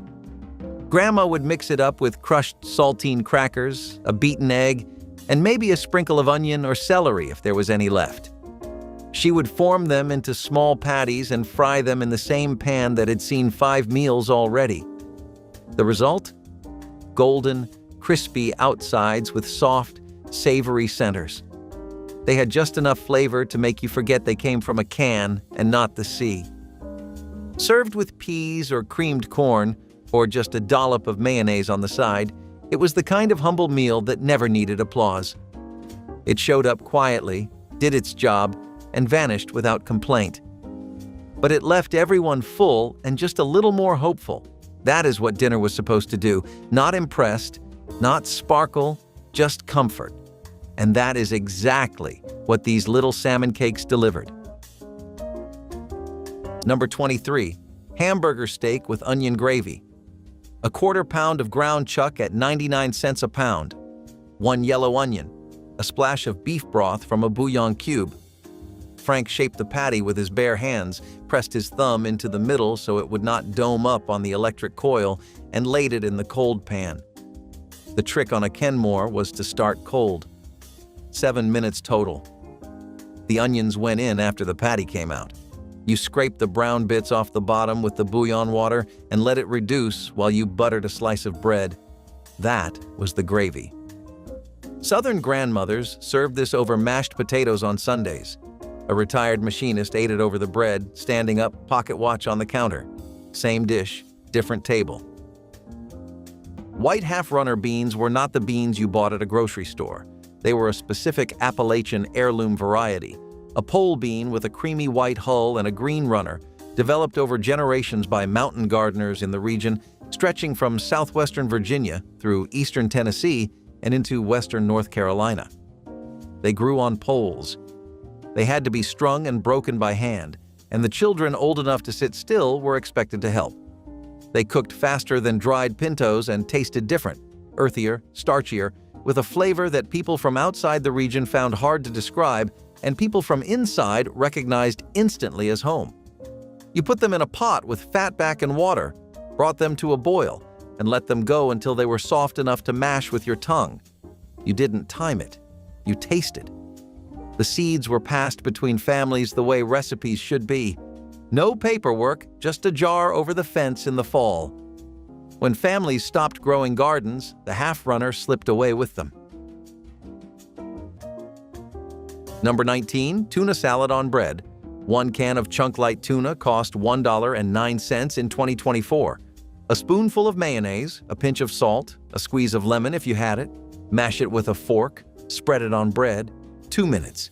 Church food pantries across the Midwest packed tuna, mayonnaise packets, and bread together in bags because they knew this was the meal most seniors would actually make, not the dried pasta, not the canned vegetables that required a pot and a stove and energy that some people did not have. The tuna sandwich. Dorothy Hale, a 74-year-old widow in Wichita, Kansas, told a food bank volunteer in 2019 that she ate tuna on bread 5 nights a week. The volunteer asked if she wanted something different. Dorothy said no. She said the tuna was easy and the bread was soft, and she could eat it watching the evening news without getting up. That was enough. The American canned tuna industry peaked in 1989 when the average American ate 3.5 pounds of canned tuna per year. Buttered noodles satisfied hunger with the simplest combination of starch, fat, and salt, asking nothing of the cook beyond boiling water. Seniors living alone during the 1960s and 70s kept boxes of egg noodles in their pantries for evenings when cooking felt like too much, but hunger insisted on attention. The noodles were boiled until tender, drained thoroughly, then returned to the warm pot where butter was added along with generous salt and pepper. The butter melted into warm pasta, coating each strand with glossy richness that tasted more indulgent than ingredients suggested. Some added dried parsley for color or grated cheese when budget allowed. The entire preparation took under 10 minutes and produced a bowl of comfort that filled empty stomachs without taxing limited energy. Buttered noodles were honest food that never pretended to be more than what they were. For seniors eating alone, this simple dish provided warmth on nights when elaborate cooking was impossible. Milk toast was the meal your grandmother made when the world had worn her down. Warm milk poured over buttered toast, sometimes with sugar, sometimes with just salt, and the silence of an empty kitchen. The dish first appeared in American cookbooks around 1840, and by 1896, Fanny Farmer had it listed in the Boston Cooking School cookbook under Feeding the Sick. But it was never just for the sick. It was for the tired, the lonely, the ones who didn't have the energy to cook a real supper but still needed something warm before bed. MFK Fisher called it a warm, mild, soothing thing, full of innocent strength. You tore the bread by hand. You heated the milk until it barely steamed. You sat in a kitchen that used to hold a whole family and ate something that cost almost nothing and somehow still felt like enough. Marinated cucumber salad offered cool, crisp refreshment amid the heavy richness of typical Christmas fare, and grandmothers could prepare it in the time it took to slice vegetables and stir dressing together. Thin sliced cucumbers went into bowls with equally thin onion rings. Then a simple marinade of vinegar, sugar, water, and salt was poured over to cover. Some grandmothers added sour cream for a creamier version, while others preferred the clarity of a simple vinegar dressing that let the cucumber flavor shine. The salad improved as it sat, the cucumbers releasing their liquid while absorbing the sweet tart dressing, though it remained delicious even when assembled just minutes before serving. Dill was the traditional herb addition, its feathery fronds both flavoring the salad and making it look like something from a fancy restaurant. Marinated cucumber salad reminded everyone that not every dish needed to be rich and heavy to earn its place on the holiday table. Ham and pineapple foldovers were the decade's love letter to sweet and savory living. Thin slices of ham were topped with pineapple rings, brushed with mustard, and broiled on bread or biscuit halves until the edges crisped. The result was warm, tangy, and quick, a meal fit for both lunch and company. The Joy of Cooking listed it as a 10-minute sandwich, perfect for unexpected guests or late-night suppers. It was food that wore a smile, bright, colorful, unapologetically mid-century. The pineapple's sweetness met the salty ham in perfect balance, every bite delivering nostalgia in flavor form. These sandwiches sat proudly on holiday tables and weekday trays alike, their simplicity making them timeless. A sprinkle of grated cheese on top made them even better, melting into golden bubbles. It was fast food before the term existed, homemade and proud. Each foldover told the story of an era that loved flair without the weight. Beef and onion sandwich spread proved that deli leftovers could turn into a hearty supper in almost no time. Thin slices of roast beef, whether from a weekend dinner or the grocery counter, were chopped fine and folded into a bowl of mayonnaise and diced onions. A splash of Worcestershire sauce and a pinch of black pepper added depth, while the onions provided crunch and a sharp bite. The mixture chilled for just a few minutes while bread toasted and plates were set. Then it was piled thick between slices of rye or soft white sandwich bread. Some families liked a layer of crisp lettuce for freshness, while others spooned the spread onto crackers for an easy snack that still felt like a meal. It stretched a small amount of beef into several servings, saving both time and money while still tasting indulgent. Each bite combined creamy texture with savory meat and a gentle onion heat, the kind of simple pleasure that keeps everyone coming back for seconds. Quick to make, rich to eat, This spread turned odds and ends into a dinner worth remembering, proving that thrift and flavor can happily share the same table. Applesauce cakelets were a charming way to bring homemade sweetness to the table in almost no time at all. Cookbooks suggested mixing flour, sugar, spices, and applesauce into a quick batter, then baking the mixture in small tins or cupcake pans. Because the applesauce added both moisture and flavor, the cakes required very little fat, which made them perfect during times when butter or shortening was scarce. The batter came together quickly, and in less than 10 minutes it could be in the oven baking. Families loved the warm spice scent that filled the house, and the small cakelets were easy to share or pack into lunches. Applesauce cakelets were also forgiving, which meant they worked even for inexperienced bakers. The recipe was endlessly adaptable with nuts or raisins when available, but it was delicious even in its simplest form. They represented the spirit of old cookbooks, proving that speed and thrift could still deliver something that felt indulgent. Quick codfish hash was all about speed and salt. The fish came from a wooden box, salted and dried until it could last for weeks without refrigeration. You soaked it in hot water, flaked it into a pan, and fried it with diced potatoes or onions, whatever you had. No need to get fancy. Pantry to plate in 10 minutes. Codfish had long been a staple in coastal regions, but by the 1920s it had reached inland kitchens thanks to canning and trade. It was cheap, dependable, and packed with protein, everything a working family needed. Some added milk or cream to soften the hash, but most just used bacon grease or lard to crisp it. It had a strong smell and a stronger opinion. Either you loved it or you quietly skipped it. But it filled stomachs, no matter the hour. And if you had a seasoned cast iron skillet, that golden crust could make you forget just how bare the pantry really was. M&M cookie bars were a burst of color and comfort on a baking sheet. You took a basic chocolate chip cookie recipe, poured the dough into a pan, and scattered bright candies across the top like tiny jewels. As they baked, the colors softened and sank into the golden dough, creating cheerful little mosaics of chocolate. The smell was pure happiness. Sugar, butter, and melted candy all blending together. When cooled, the bars sliced clean but crumbly, perfect for wrapping in foil or stacking on a tray. Parents loved how easy they were. Kids loved how fun they looked. You could bake a full batch in half an hour and feed a dozen hungry trick-or-treaters.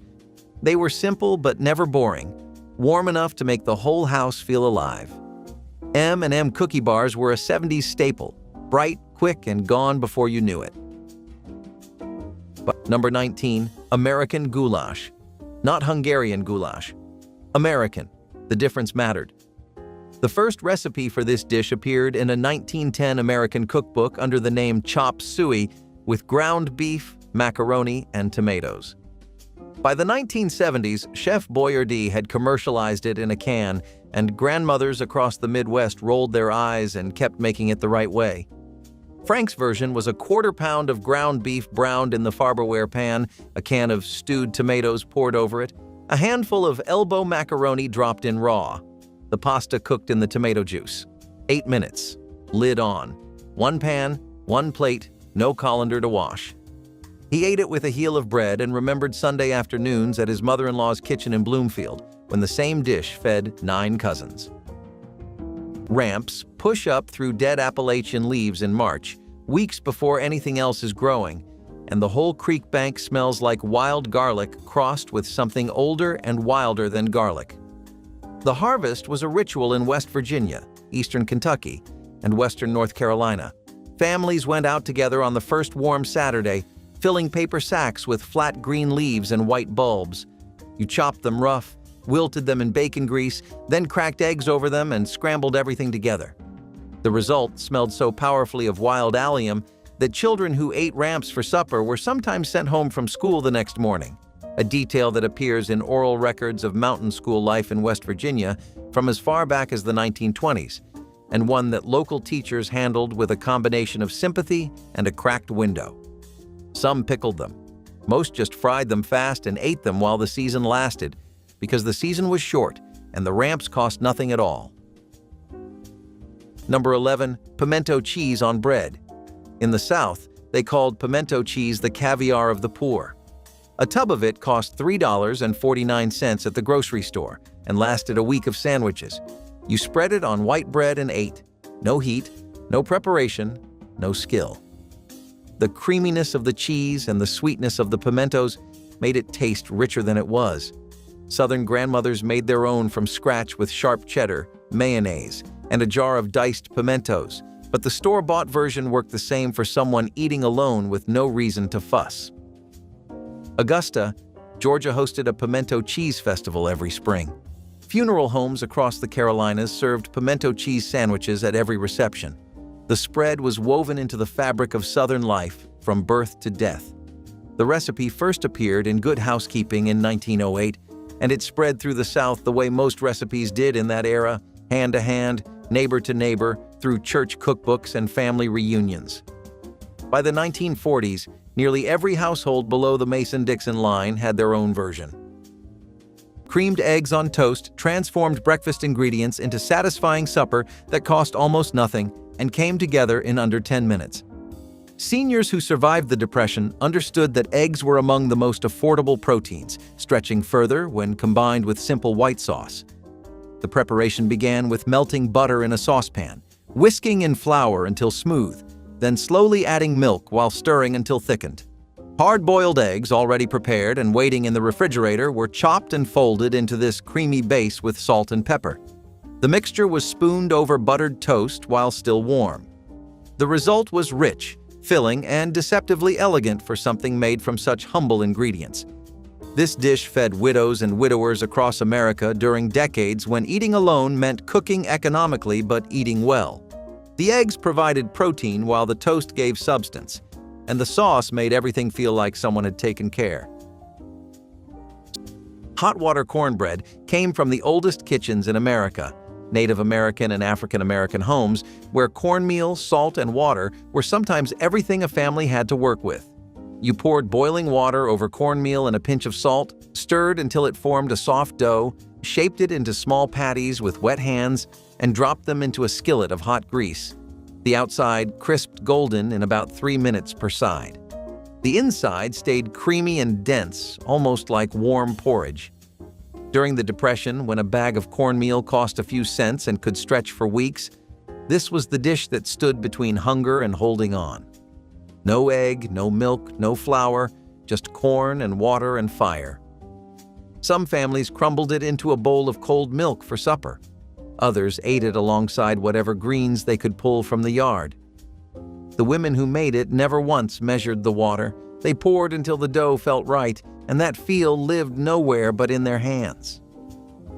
Corn fritters with maple drizzle were pure Southern comfort, a 10-minute bridge between hunger and happiness. Corn, fresh or canned, was folded into a light batter of flour, egg, and milk, then dropped into a hot cast-iron skillet where it sizzled and rose into golden pillows. The outside crisped, the inside stayed soft, catching the faint sweetness of the corn. When drizzled with maple syrup, it became something transcendent. Sweet, savory, and nostalgic all at once. The joy of cooking called them a luncheon for all hours, and they lived up to that promise. They appeared at kitchen tables, church picnics, and roadside stands, eaten hot from paper towels while steam still curled into the air. Some cooks added green onion or bacon, others kept them plain, letting simplicity shine. Corn fritters with maple drizzle captured the rhythm of everyday cooking, fast, generous, and full of soul. They were food made to be shared, to be gone too soon. Texas chili dog plate made a hearty, messy dinner that satisfied every craving after a long workday. Hot dogs sizzled in a skillet while a can of chili warmed on the stove with a spoonful of cumin and smoked paprika to deepen the flavor. Soft buns were split and toasted lightly, ready to hold the hot dogs as soon as they browned. The steaming chili was spooned generously over each dog, followed by shredded cheddar and a scatter of diced onions for bite. The smell of spice and smoke filled the kitchen, drawing everyone to the table before the last dog was dressed.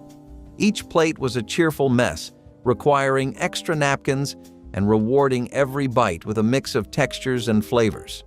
It was inexpensive, quick and filling, perfect for nights when there was little time but big appetites. The combination of tender bun, juicy sausage, and rich chili sauce made this simple dish a lasting favorite in households that valued both speed and flavor. Cucumber and sour cream salad was one of those fast dishes that found its way into nearly every old cookbook because it required so little effort and always tasted refreshing. Thin slices of cucumber were tossed in a dressing made from sour cream, sugar, and a splash of vinegar or lemon juice to give it balance. The sweet and tangy mixture clung to the crisp cucumber slices, making the salad both cooling and creamy. In summer months, it was often served straight from the icebox, which gave it even more appeal. Housewives appreciated how quickly it came together, often in less than 10 minutes, and how it could stretch a garden's worth of cucumbers into a dish that seemed more substantial. Families liked it as a side with roast meats or sandwiches, and it often appeared at picnics or potlucks because it traveled well in jars. The salad's popularity came from its thrift as much as its taste, since cucumbers were cheap and sour cream was often at hand. It was simple, satisfying, and a little bit special without being complicated. Cold potato and pickle salad was everything the name promised: cheap, fast, and just sharp enough to wake you up. Chopped boiled potatoes, often left over from the night before, were tossed with diced pickles and sometimes onions in a mustard-based dressing. There was no mayo in most versions, though families who could afford it might add a little for creaminess. This dish came together fast and was served cold, making it perfect for summer meals, picnics, or quick lunches. The pickles added salt and crunch, the potatoes added bulk, and the dressing brought the whole thing to life. It was a no-cook wonder, ideal for busy families or days when the stove just could not be used. Some homemakers even kept a bowl of this on hand in the icebox, ready to scoop and serve with bread or cold meat. It was not glamorous, but it was reliable, and it filled out a plate without breaking the budget. That was the thing about 1920s cooking. You did not need much, just a little know-how and a good eye for leftovers. Witch hat cookies were a tiny piece of Halloween magic you could make in minutes. You started with fudge-striped cookies, pressed a Hershey's Kiss on top, and sealed it with a ring of orange frosting. Suddenly, you had a witch's hat, cute, sweet, and completely snackable. Parents made them for school parties or trick-or-treat trays when time was running out. They were colorful, easy, and impossible to mess up.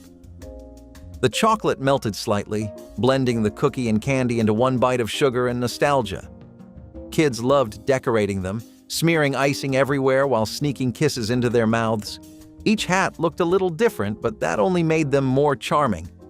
They were the kind of treat that came together in a hurry, but still felt special. Halloween in the 70s was about that. Fun without the fuss, laughter over perfection. Witch hat cookies captured that spirit perfectly, a sweet reminder that joy could be made in 10 minutes flat. Cheddar and apple butter toast sounds like something out of a fancy cafe, but it was actually a humble 10-minute snack from old farm kitchens.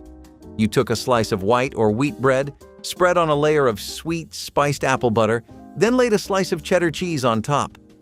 Pop it under the broiler or in a toaster oven just long enough to warm it through and melt the edges of the cheese. The result? A gooey, sharp, sweet snack that made no sense on paper but all the sense in your mouth.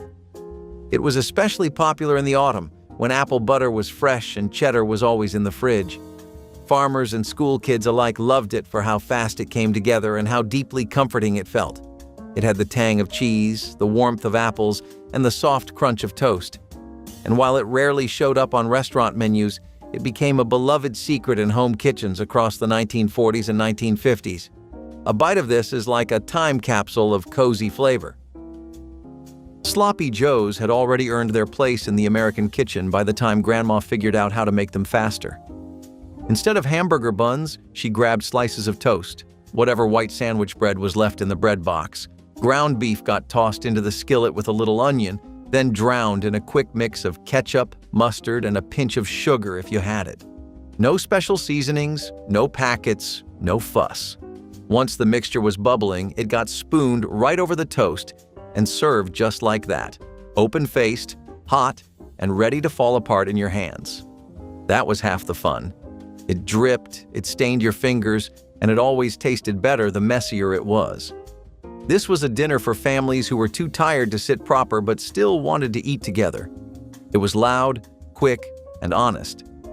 And even though it came from a time of tight belts and short patience, it tasted like something you might pay good money for at a diner today. That is the thing about Sloppy Joe toast. It always fed more than just your stomach. Number 24, tuna melt. The tuna melt showed up on Howard Johnson's menus in the mid-1970s, but working people had been making it at home since after the war. 1 can of chicken of the sea, 49 cents in 1979. A spoon of Hellmann's, a stalk of celery chopped fine, a slice of American cheese. Frank buttered 2 slices of rye, laid the tuna mix on one, draped the cheese on top, and pressed the sandwich into the hot skillet. 4 minutes aside. The cheese ran out onto the bread and caught on the pan and turned into the brown lace that separates a tuna melt from a tuna sandwich. He cut it diagonal, always. Rose had cut it diagonal, and he kept doing it because that was what he knew. Hominy is corn soaked in an alkaline solution, wood ash, lye, or slaked lime, until the outer hull loosens and the kernel becomes something entirely different, a process called nixtamalization that the Cherokee and other Native American nations had practiced for centuries before European settlers arrived in the Appalachian Mountains and learned it from them. The alkaline treatment unlocked niacin that dried corn could not release on its own, and the settlers who adopted it kept their families healthier without knowing exactly why. By the 1950s, most Appalachian families got their hominy from a can. Van Camp's was the brand most kitchens stocked, warming it in a skillet with butter and cracked black pepper. Old-timers remembered when it was supper itself, heaped into a bowl, eaten hot enough to steam. The flavor was different from grits, blunter and chewier, and anyone who grew up eating it never confused the two. It was its own thing, and the people who understood that distinction are mostly gone. Number 8, rice and butter with soy sauce. A bag of white rice cost $2.99 and lasted a single person a month. You cooked a cup of rice, dropped a pat of butter on top, and poured a splash of soy sauce over the whole thing. 3 ingredients. 5 minutes if you used instant rice. The butter melted into the grains, and the soy sauce gave it salt and depth and that faint umami that made you want another bite. Japanese-American families in California ate this as a side dish, but for a senior on a fixed income, it was the main course. A retired janitor in Sacramento named Frank Tanaka ate rice and butter with soy sauce for dinner most weeknights through the 1990s. He told his grandson it was the same meal his mother made during the internment at Tule Lake in 1943, when butter and soy sauce were the only seasonings the camp kitchen had. The recipe carried forward not because it was good, but because it meant something. Stewed tomatoes on toast brought garden flavor to supper tables using canned tomatoes that cost pennies and required almost no preparation. Seniors who had canned their own tomatoes during summer or purchased store brands during lean times understood this humble ingredient's versatility. The tomatoes were heated in a small saucepan with butter, salt, sugar, and sometimes torn bread pieces that thickened the liquid into something approaching sauce. This warm mixture was spooned over buttered toast that soaked up the juices gratefully. The combination provided vitamins, fiber, and comfort of something warm and savory. Some seniors added black pepper or Worcestershire sauce to deepen flavors. Others kept things simple, letting tomatoes speak for themselves.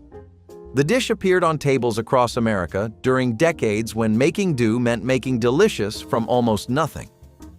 Stewed tomatoes on toast proved that a can of tomatoes and bread slice could become something worth sitting down to eat properly. She made herself a fried egg sandwich almost every night after he died. Not because she loved them, though she did, but because it was the one meal she could make without thinking. Bread in the toaster, butter in the skillet, egg cracked one-handed the way she'd done it 10,000 times before. In the 1940s, when eggs ran 25 cents a dozen, a fried egg sandwich was the cheapest hot supper in the country. Every diner counter served one. Every mother knew how her family liked their yolks, broken flat or left soft enough to run through the bread. The whole thing took under 5 minutes and needed nothing that wasn't already in the kitchen. For seniors living alone, the fried egg sandwich survives not because it's exciting, but because it's steady. The same pan, the same quiet pop of egg hitting hot butter, night after night, in a kitchen that used to sound completely different. Deviled eggs sat on special plates with oval indentations, their swirled yolk filling piped into perfect rosettes that grandmothers could prepare in the quiet moments before guests arrived. Hard-boiled eggs were halved, their yolks scooped out and mashed with mayonnaise, mustard, a splash of vinegar, and seasonings until smooth and creamy.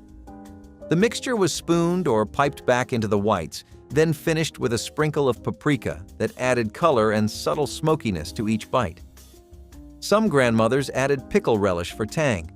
Others incorporated a dash of hot sauce for warmth, but all understood that the filling needed to be seasoned assertively to compensate for the bland whites. Deviled eggs disappeared faster than almost any other appetizer on holiday tables, their rich creaminess and portable size making them impossible to resist. The eggs could be prepared hours ahead and refrigerated, though the paprika dusting was always added just before serving. Quick cream of tomato soup was the post-war kitchen's answer to exhaustion, comfort built in the time it took the kettle to boil. Canned tomato soup, that pantry staple of mid-century America, was transformed into something rich and silky with a few simple touches. Milk replaced water, giving it warmth and body, while a pinch of baking soda kept it smooth and bright. The joy of cooking recommended a pat of butter at the end, letting it melt into a glossy swirl of richness. Served alongside crackers or a grilled cheese sandwich, it became more than a meal. It was reassurance, a daily ritual of warmth after long hours at work or school. The smell was both humble and nostalgic, the color a cheerful promise in a gray world. It was food for all ages, timeless in its quiet comfort. Quick cream of tomato soup reminded every cook that sometimes the smallest acts, a stir, a pour, a pause, can bring peace to the table. Patty melt on rye delivered diner flavor in a fraction of the time, making it a favorite among families who craved something special after a long shift. Ground beef was quickly shaped into thin patties and pressed flat on a hot griddle until sizzling and browned. Meanwhile, onions sliced paper-thin softened in butter until golden and sweet, their aroma drifting through the kitchen. Slices of rye bread were spread with more butter, then layered with the beef, the onions, and generous slices of melty Swiss or American cheese. A few minutes back on the skillet brought everything together, the bread crisping as the cheese oozed around the edges. The result was a sandwich that tasted like a full diner meal, yet came together faster than any takeout order. Served with pickles or a handful of chips, the patty melt satisfied both hunger and the need for something comforting, proving that a fast dinner could still feel like a small luxury at the end of a demanding day. Grapefruit halves with brown sugar were a breakfast table staple in the 40s and 50s, and they could not be simpler. Housewives would cut grapefruits in half, loosen the sections with a knife, sprinkle the tops with brown sugar, and place them under the broiler just long enough for the sugar to bubble. In less than 10 minutes, you had a dish that looked elegant, yet cost very little. The bitterness of the grapefruit paired with the sweetness of the caramelized sugar made for a refreshing start to the day. Many cookbooks praised this dish as a healthy option during a time when vitamins were heavily emphasized in advertising and diet culture. It also became popular as a light dessert for luncheons, adding a touch of sophistication without requiring any complicated preparation. With its bright color and quick assembly, this recipe was one of the easiest ways to impress with almost no effort. Pickled tongue on crackers may not sound like 10-minute food, but hear me out. The tongue itself was pickled ahead of time, sliced deli thin and kept chilled, usually in brine or vinegar. When it came time to eat, all you had to do was lay a few slices on buttered crackers or small toast rounds. That was it. No cooking, no fuss. Just a quick savory bite, served cold, with a flavor that leaned into sharp and salty. Beef tongue was not always considered awful in the 1920s. It was just another cut of meat. It showed up in sandwiches, soups, and yes, on crackers. Pickling it preserved the meat for longer periods and made it shelf-stable in homes that lacked strong refrigeration. It was often sliced so thin you could see the light through it, and that made a little go a long way. When paired with a dab of mustard or horseradish, it became a bite that was as bold as it was fast. Not everyone loved it, but the people who did swore by it. In a world where nothing could go to waste, even a tongue could become a delicacy, served in less than 10 minutes. Caramel apples were both a delight and a dare. You started with crisp green apples, skewered on wooden sticks, dipped into a pan of molten caramel that glistened like amber glass. The air smelled of sugar and spice, and the moment they cooled, the trouble began. They were sticky, glossy, and stubborn. Your teeth fought them, your fingers glued together, but no one cared. They were the centerpiece of every Halloween fair and school carnival. Sometimes they came rolled in crushed nuts, sometimes left plain and perfect. They were messy, unapologetic, and absolutely worth it.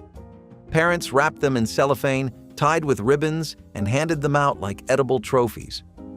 The sound of that first crack, when your teeth broke the caramel shell, was pure satisfaction. Kids licked caramel off their hands, faces, even elbows, laughing while trying to finish before the apple hit the floor. They were part candy, part memory, and completely irresistible. Hot dog and baked bean skillet dinners were born from the marriage of convenience and childhood cravings. They required almost no prep. Just slice up a few hot dogs, toss them in a hot pan, and once they started to brown and curl at the edges, pour in a can of baked beans.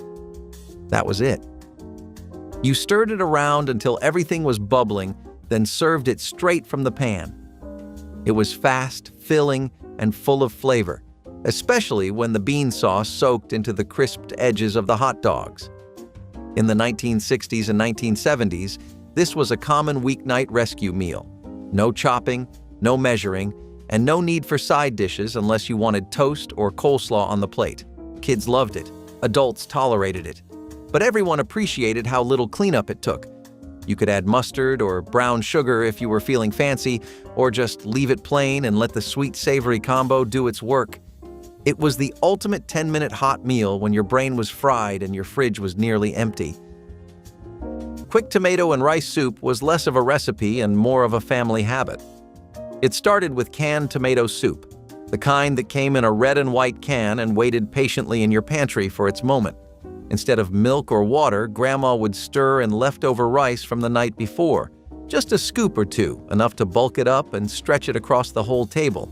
The rice gave it body, the soup gave it flavor, and together they made something more than the sum of their parts. It simmered on the stove while she folded laundry or paid bills at the kitchen table. It was the smell that told you dinner was ready, not the clock. No one complained that it was simple. In fact, that was the point. You could top it with cheese, swirl in a bit of cream, or eat it plain with saltines on the side. Whatever the case, it went down smooth, warmed you up fast, and made a long day feel less heavy. It might not win any ribbons, but it won over every empty stomach it ever met. Number 25. Creamed chipped beef on toast. Every Army cook in America knew this dish by heart, long before Frank Delmonico learned it from his father-in-law in 1947. The 1910 Manual for Army Cooks printed the recipe in the back. Soldiers called it SOS. Civilians called it supper. A small jar of Armour dried beef cost about 70 cents at the A&P in 1979. Butter, flour, milk, pepper. Frank melted 2 tablespoons of butter in the Farberware pan, sprinkled in the flour to make a roux, poured the milk in slow while the wooden spoon never stopped moving. The dried beef went in last, torn by hand. 8 minutes from cold stove to plated. He ate it over 2 slices of Mancini's bread, standing at the counter. Here is what most people miss about this dish. It was not the chipped beef that mattered. It was the roux. A man who could make a roux at 74 still had control over something in his kitchen. A roux was a small sovereignty. You did not need a chair for a 10-minute meal. You needed a plate and enough light to see the watch. But the roux was the proof you still knew what you were doing. Frank's father-in-law had told him that in 1947, standing at a different stove, and Frank had not forgotten it. Squirrel was free, and in the hills of eastern Kentucky and western North Carolina, free meat meant everything when the alternative was money the family didn't have. A single gray squirrel filled a skillet. 2 or 3 made a proper supper. Brown the pieces in hot lard until the outside crisped. Pull them out. Add flour and water. Stir until the gravy thickened and turned a deep brown. And what you had was something wild and slightly nutty that no store-bought package ever matched. The squirrel hunting season in Appalachian communities was a social institution. Men and boys went out together in the early morning the way their fathers had, and what came back fed everyone for days. Mark Sohn, the food historian and author of Appalachian Home Cooking, documented squirrel gravy as one of the defining dishes of mountain Kentucky food culture, a dish that required no recipe because the women who made it had been making it their whole lives, as had the women who taught them. The knowledge lived in the hands, not in any written-down place, and when the hands stopped, so did the gravy. Number 25. Sardines on toast. In 1943, The Joy of Cooking printed a recipe for sardine toast that cost less than a dime. 80 years later, the meal still works the same way. You opened a tin, laid the fish across a piece of toast, and ate it over the sink or at the table. That was the whole production. A tin of sardines cost 89 cents at most grocery stores in 2024. One tin had 23 grams of protein and more calcium than a glass of milk because of the soft bones packed inside. Seniors who ate sardines regularly were getting omega-3 fatty acids that most Americans pay $30 a month for in supplement form. Fishermen's wives in Gloucester, Massachusetts ate sardine toast for lunch every day through the 1950s and 1960s. They did not call it a health food. They called it Tuesday. For a senior with shaking hands, there was no knife work, no cooking, no heat required. You pulled the tab, you spread the fish, you ate. Done.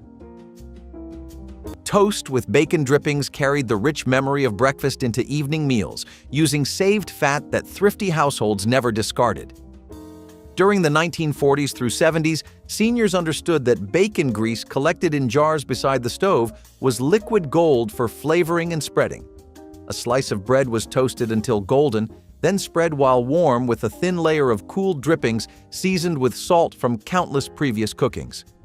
The fat melted slightly into warm bread, creating savory richness that satisfied hunger and stretched resources. Some seniors sprinkled their dripping toast with black pepper or topped it with tomato slices when gardens were producing. The flavor was deeply porky, slightly smoky, and wholly comforting to those who remembered when nothing edible was ever thrown away. This single slice often served as complete supper when appetites were small. Toast with bacon drippings represented waste-nothing kitchens where every ingredient served multiple purposes. Cornbread crumbled into a glass of cold buttermilk was a supper most people under 50 have never heard of, but anyone raised in the rural South or Appalachia knows it the way you know your own name.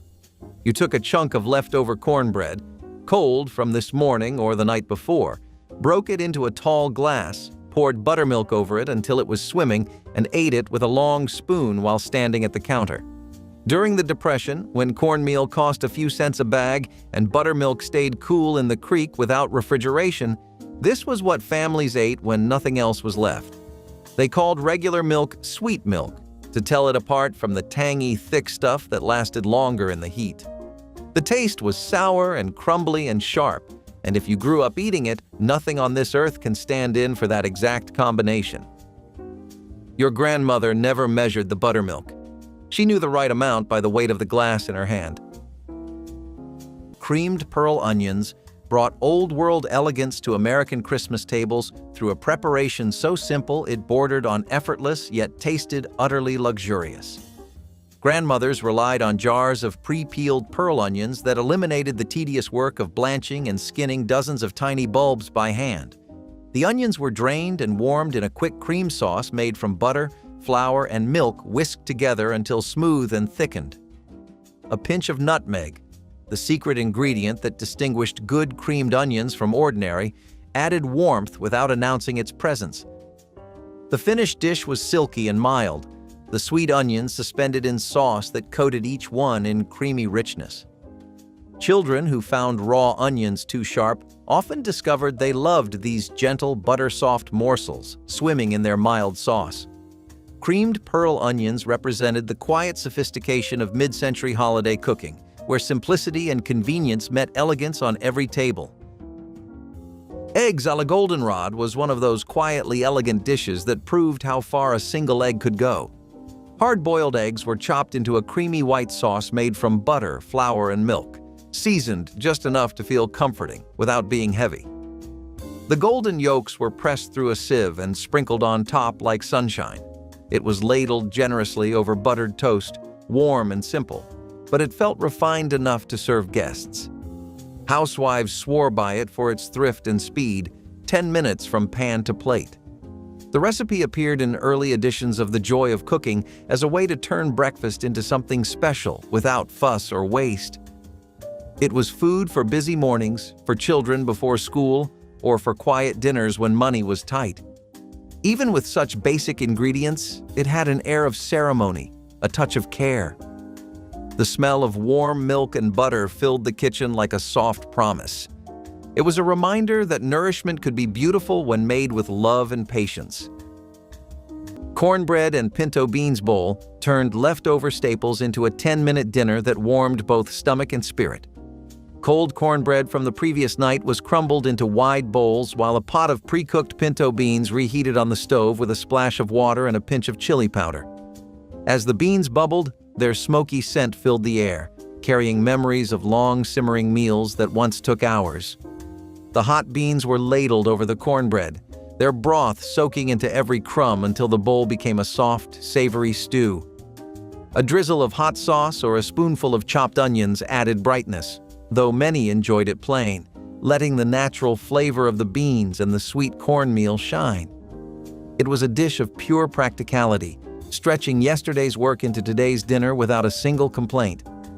Quick to prepare and impossible to tire of, this simple bowl proved that good food is often nothing more than humble ingredients handled with care and eaten with gratitude. Quick lima bean puree was the kind of side dish that took no more than 10 minutes but felt like it took some planning. You opened a can of lima beans, gave them a rinse, and then mashed them smooth with a little butter, salt, and pepper. If you had garlic or parsley, you could throw that in too. Some people added a splash of vinegar or lemon juice just to brighten things up. It could be served warm, like mashed potatoes, or cold as a spread on toast or crackers. What made it so special was how versatile it was. You could dress it up or down depending on what was around. For working-class homes and rural kitchens, this was one of those dishes that always showed up on the table because it was dependable, nutritious, and incredibly cheap. Lima beans were a pantry staple, and this method of turning them into something soft and seasoned made them more appealing to picky eaters too. It was fast, filling, and easy to make in batches. When you needed something hearty without the wait, this little mashup saved the day. Rice Krispies marshmallow squares were a miracle of convenience and taste. All you needed was butter, marshmallows, and cereal, the holy trinity of fast treats. Moms melted marshmallows on the stove, stirred in the Rice Krispies, and pressed the sticky mixture into pans while kids hovered impatiently nearby. The smell of butter and sugar filled every corner of the kitchen. They were soft at first, chewy after cooling, and snapped perfectly when you bit in. They looked plain but sparkled in their simplicity. No frosting, no decoration, just sweet golden joy. Some kids added candy bits or drizzled chocolate on top, but the classic version was always king. They showed up at every school party and neighborhood potluck, sometimes wrapped in foil, sometimes stacked in Tupperware that no one ever got back. Cheap, quick, and foolproof, these treats felt like magic pulled from thin air. The marshmallow squares became the trademark of the 70s mom ingenuity, sweetness born from whatever was in the pantry. Egg salad on saltines was a low-effort, high-reward meal that sat somewhere between a snack and a light lunch. All you needed were a couple of hard-boiled eggs, some mayonnaise, a pinch of salt, and a sleeve of saltine crackers. Mash the eggs with a fork, stir in the mayo, and spoon that creamy mixture onto crackers one by one. Some versions added chopped celery, mustard, or paprika, but many kept it basic. It was salty, creamy, and just rich enough to satisfy without weighing you down. Families turned to it in the 1940s and 1950s when lunch needed to be quick and frugal, and it stayed in rotation well into the 1980s. If you had eggs in the fridge and crackers in the pantry, you were halfway there. It was common to see this on a paper plate during card games, in lunch boxes wrapped in wax paper, or as part of a light summer meal when no one wanted to cook. Even now, it is one of those simple joys that takes minutes to make but sticks in your memory. 60 meals. 60 ways to keep a kitchen warm when the only person sitting at the table is you. So tell us in the comments. What did your mother eat after your father was gone, when she still wanted a real supper but did not want to cook for an hour? The egg sandwich, the tomato soup over saltines, the bowl of beans she ate the way her own mother ate them, alone but not quite alone. Because a 5-minute meal at a quiet table is still a meal, and every senior who cooks one is still feeding the same person who used to feed everyone else.